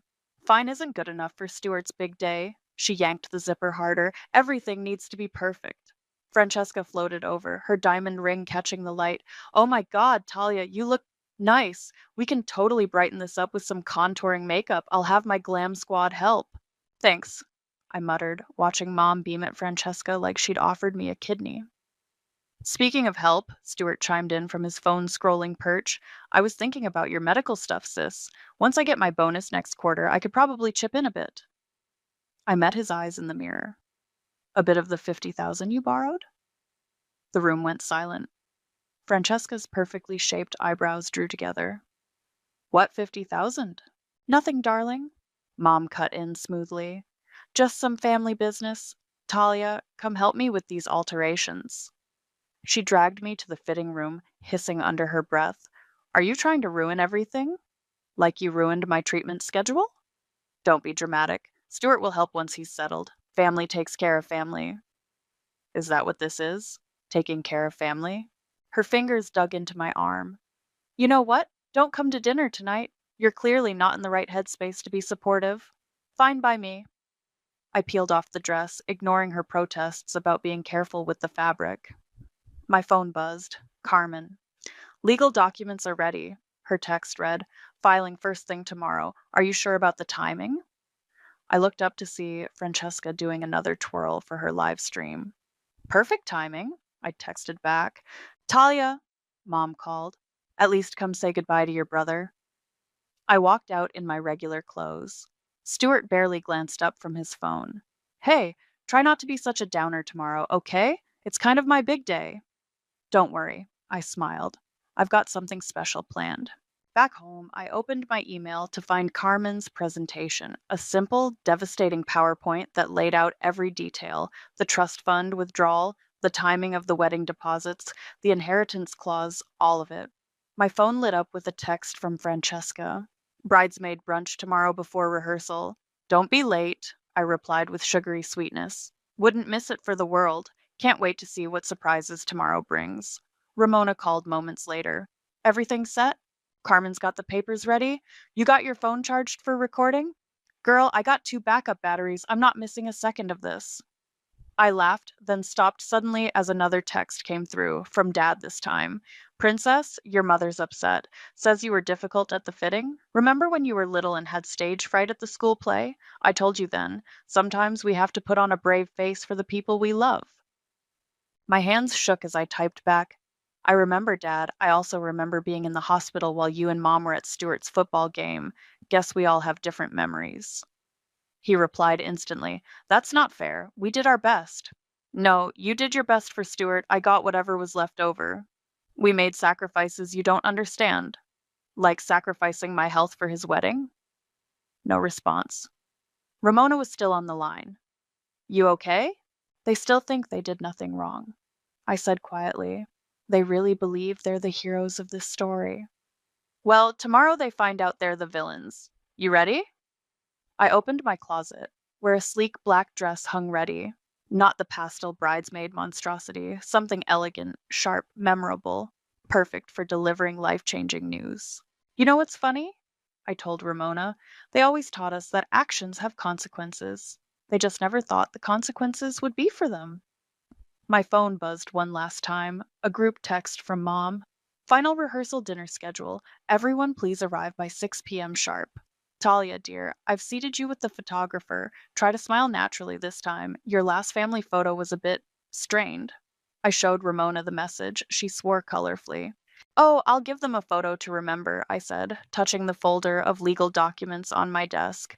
Tomorrow they'll finally see me clearly. And the photographer will capture every moment. Perfect? I smiled. After all, as Mom always says, photos are forever. The crystal ballroom sparkled with enough opulence to fund several rounds of my treatment. Champagne towers caught the light, custom topiaries spelled out S&F, and a drone buzzed overhead, capturing every calculated moment. Talia? Mom's voice was artificially bright. You're early, and you changed your dress? Didn't want to strain the photos. I smoothed my black silk dress. Simple, elegant, deadly. It's a bit severe. She frowned. And you're supposed to be in pastels like the other bridesmaids. I'm not a bridesmaid anymore, remember? Table 11 by the kitchen. Before she could respond, Francesca's voice rang out. Everyone, places for the entrance video. I watched my parents rush to position themselves perfectly for the cameras. Stuart and Francesca made their entrance, her white designer dress practically glowing under the professional lighting. Family photo time, the photographer called. Oh, Talia, Mom waved dismissively. We'll catch you in the next round. I sat at my assigned table, surrounded by Stuart's old college friends who barely acknowledged me. My phone buzzed. Ramona had arrived. In position, she texted. Camera ready. The toasts began. Mom stood first, champagne glittering.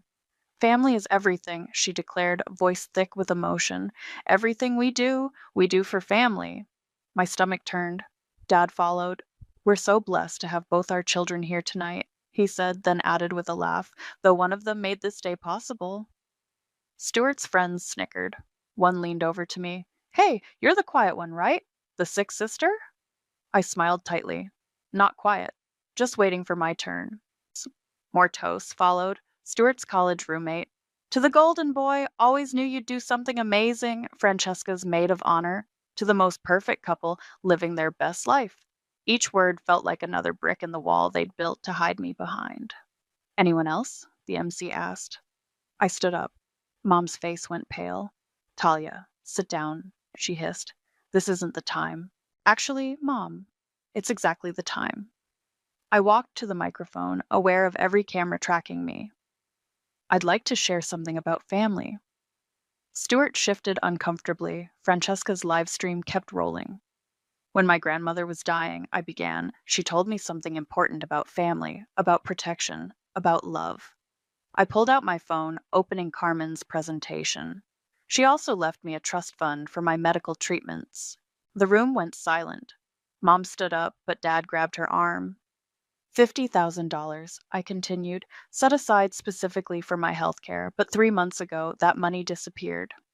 I clicked to the next slide, bank statements, transferred to pay for this wedding. Francesca's perfect smile faltered. What trust fund? The same day they paid the deposit for this venue, I clicked again, showing the dates. My parents drained my medical fund without telling me, without asking me. Talia, stop this right now. Mom's voice shook, but Grandma was smarter than anyone knew. Another click. The inheritance clause appeared on the massive screen behind me. She put in a special provision if the trust was ever misused. Don't you dare! Dad stood up. All inheritance rights would transfer to me. Everything. The house, the investments, all of it. I smiled directly into Francesca's live stream camera. The paperwork was filed this morning. The room erupted. Francesca's influencer friends started filming frantically. Stuart's face went from red to white. You're lying, Mom said, but her voice cracked. Carmen? I called out. Would you like to confirm? Carmen stood up from her table, legal documents in hand. The transfer is complete, Talia. It's all legally yours now. You stole from me, I said, looking at my parents. You gambled with my health for his perfect wedding. So now, you lose everything. This is my rehearsal dinner, Stuart shouted. You're ruining everything. No, I said calmly. I'm just finally showing everyone the truth about our perfect family. Mom lunged for the microphone, but in her rush, she tripped over an elaborate flower arrangement. Roses scattered across the floor as she fell, her designer dress hiked up, her carefully crafted image shattered. How dare you, she sputtered from the floor, after everything we've done for you. Everything you've done? I laughed. Let's talk about everything you've done. But before I could continue, Francesca's voice cut through the chaos. You used stolen money for my wedding? She turned to Stuart. Did you know about this? His stammering response was all the answer she needed. I stepped away from the microphone, nodding to Ramona, who was capturing everything. The drone overhead kept buzzing, documenting the implosion of my family's carefully constructed facade. The truth hurts, doesn't it? I said softly. Almost as much as watching your daughter suffer while you plan the perfect party. Then I walked out, leaving chaos in my wake. Behind me, I heard Francesca's voice rising. Turn off the live stream. Turn it off now. But it was too late. The truth was already out there, recorded forever, just like Mom always wanted. Talia, please, Mom's voice echoed across the parking lot. Let us explain. I kept walking, my heels clicking against the asphalt. Behind me, the crystal ballroom's doors burst open again as more people spilled out. You've destroyed this family, Stuart shouted. Are you happy now? I turned around. Destroyed it? You mean like you destroyed my health care? It was just money. He ran his hands through his perfectly styled hair. We would have paid it back. When? After I ended up in the hospital, after irreversible damage was done? Francesca appeared, mascara running.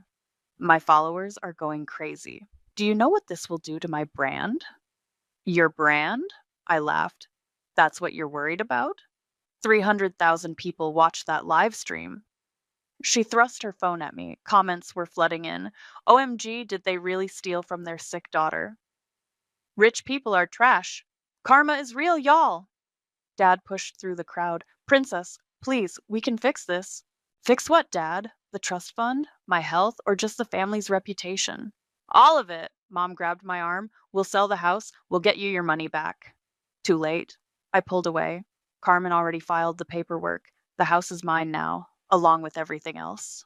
You can't do this to us. Stuart stepped forward. We're your family. Family? I pulled out my phone. Let me show you something about family. I played the video Ramona had compiled. Years of missed birthdays, hospital visits alone, celebrations centered around Stuart while I sat in the background. Photos of the BMW they bought him while I worked 2 jobs, screenshots of text messages dismissing my health concerns.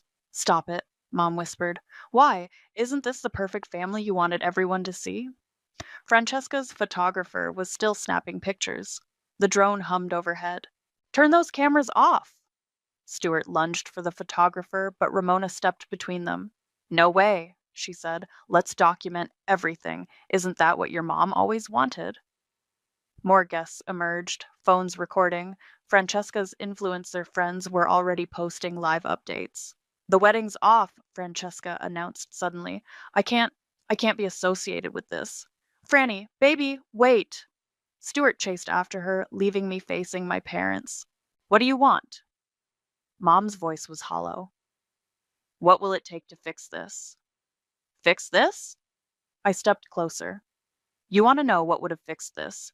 Being there when I got diagnosed instead of at Stuart's game, helping with my college instead of buying him a car, not stealing my medical fund for his wedding. We did the best we could, Dad pleaded. No, you did your best for him. I got whatever was left over. I turned to leave. Now you get to see how that feels. Where are you going? Mom called out.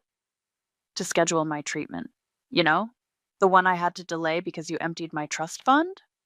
But the house, Dad said. Where will we live? You should have thought about that before you gambled with my health. I reached my car. I hear there are some nice rental properties near the hospital. You know, the one I've been going to alone all these years. Talia, please. Mom's voice cracked. We're still your parents. I paused, hand on my car door. You know what Grandma told me before she died?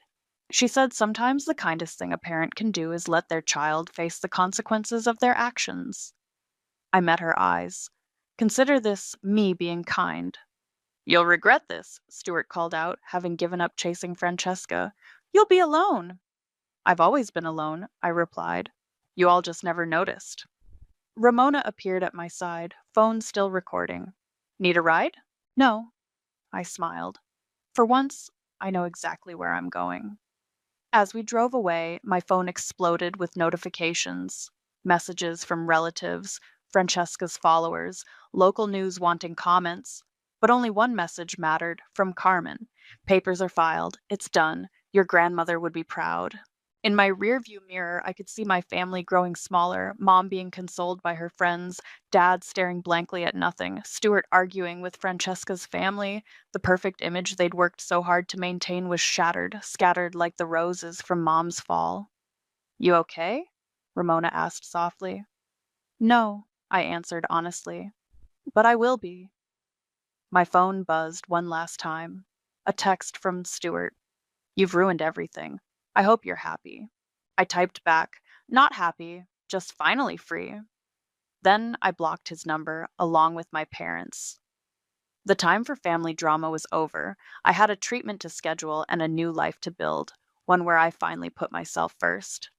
Behind us, the crystal ballroom's lights grew dim, and with them, the last remnants of my family's perfect facade faded into the night.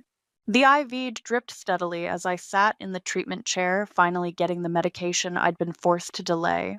My phone, silent for days since I'd blocked my family, suddenly lit up with Carmen's name. "The house sale is final," she said when I answered. "Your parents moved out yesterday." "Where did they go?"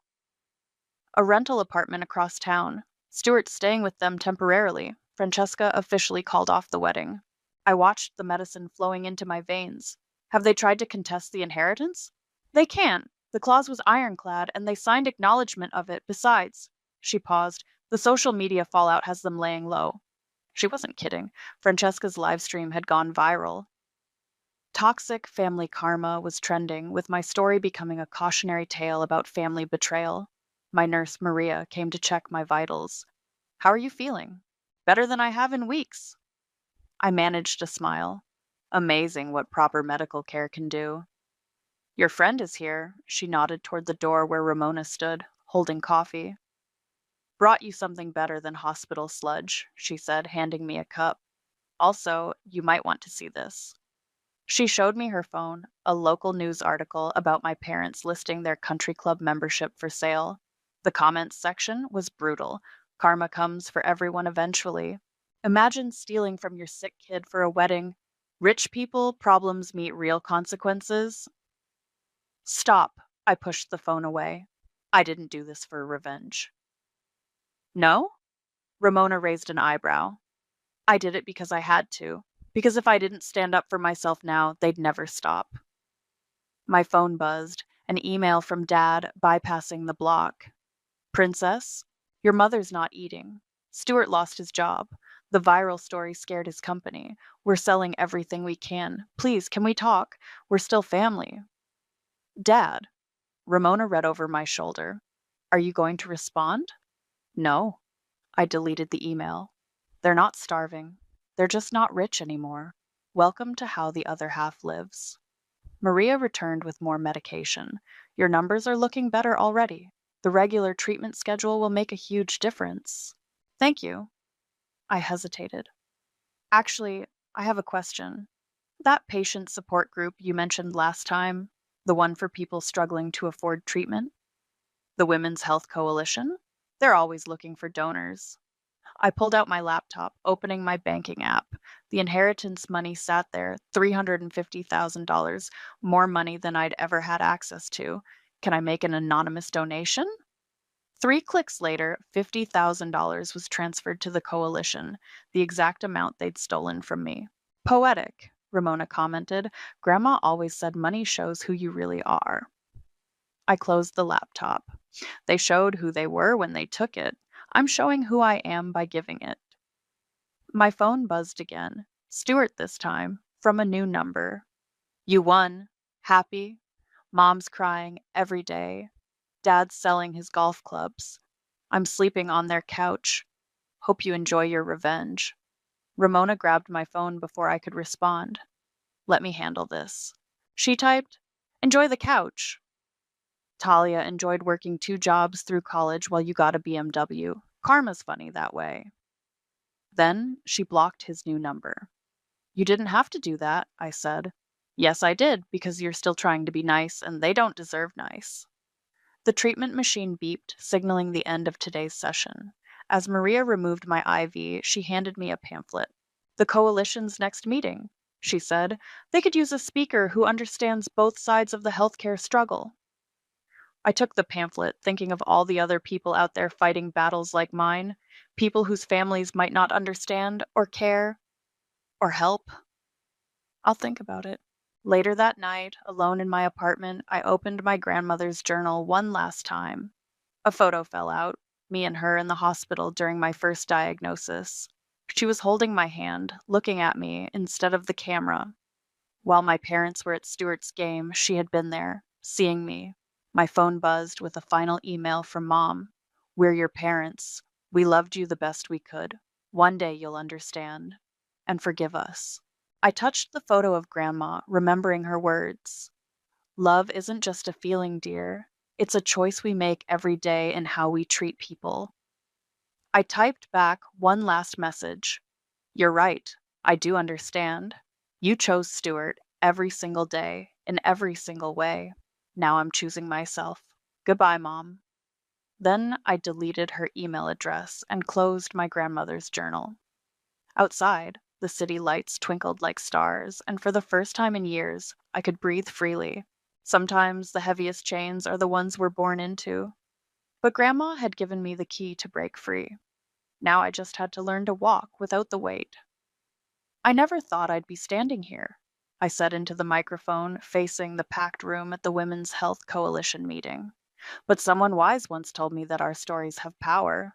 Ramona gave me a thumbs up from the back row. Next to her, Carmen nodded encouragingly. My grandmother left me two things when she died: a medical trust fund and the courage to use it. When my family stole that fund, they thought they were just taking money. But they were taking my health, my autonomy, my right to exist as more than an inconvenience. The room was silent, dozens of women leaning forward in their chairs. But she left me something else too, a way to fight back, not just for me, but for all of us. I clicked to the next slide, a photo of the new treatment center wing funded by the inheritance money.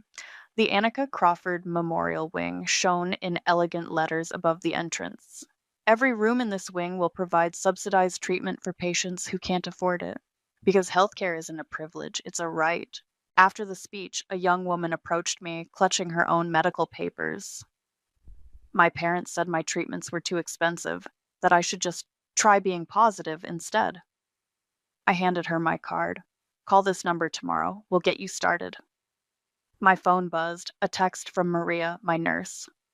First round of patients coming in tomorrow. You did good, kid. Outside, Ramona waited by her car. Ready for dinner. Carmen's meeting us there. 1 second. I checked my email one last time. A message from Stuart sat unopened. Found Mom crying over old photos. She finally admitted what they did to you was wrong.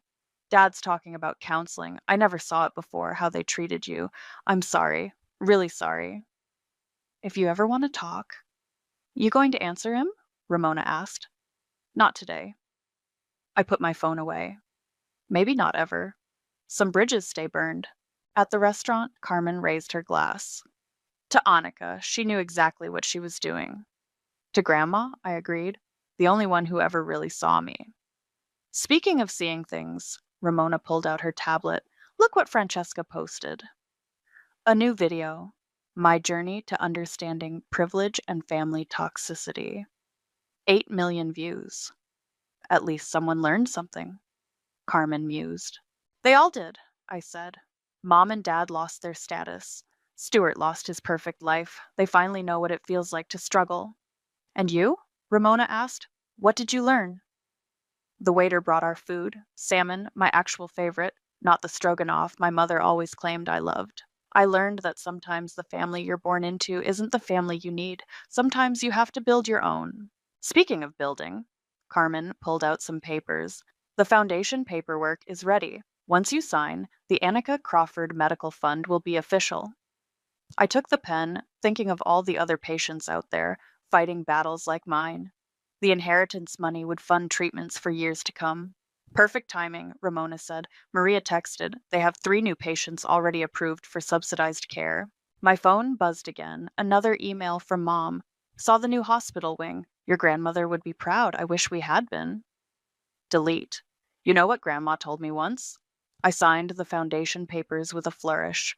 She said sometimes the strongest families aren't the ones we're born into, but the ones we choose to build. I looked around the table, at Ramona, who'd always had my back, at Carmen, who helped me fight, at the foundation papers that would help others fight too. To chosen family. Carmen raised her glass again. To karma, Ramona added with a wink. To Grandma, I finished, who taught me that the best revenge isn't punishment. It's living well and helping others live better too. Outside, the hospital wing's lights glowed in the distance. Tomorrow, it would open its doors to its first patients, people like me who needed help and hope. My phone lit up one last time. A message from Maria. First patient tomorrow is a young girl. Her parents chose a vacation over her treatment. Sound familiar? I typed back, tell her she's not alone anymore. Tell her she's finally somewhere she'll be seen. Then I looked at my chosen family around the table and smiled. They always said blood is thicker than water, but sometimes water is exactly what you need to wash away the past and nurture something new to grow. Ready to go? Ramona asked. Big day tomorrow. I stood up, leaving my phone and its unanswered family messages on the table. Yeah, time to help someone else become visible. Because sometimes the best way to heal isn't to fix what's broken, but to build something entirely new from the pieces.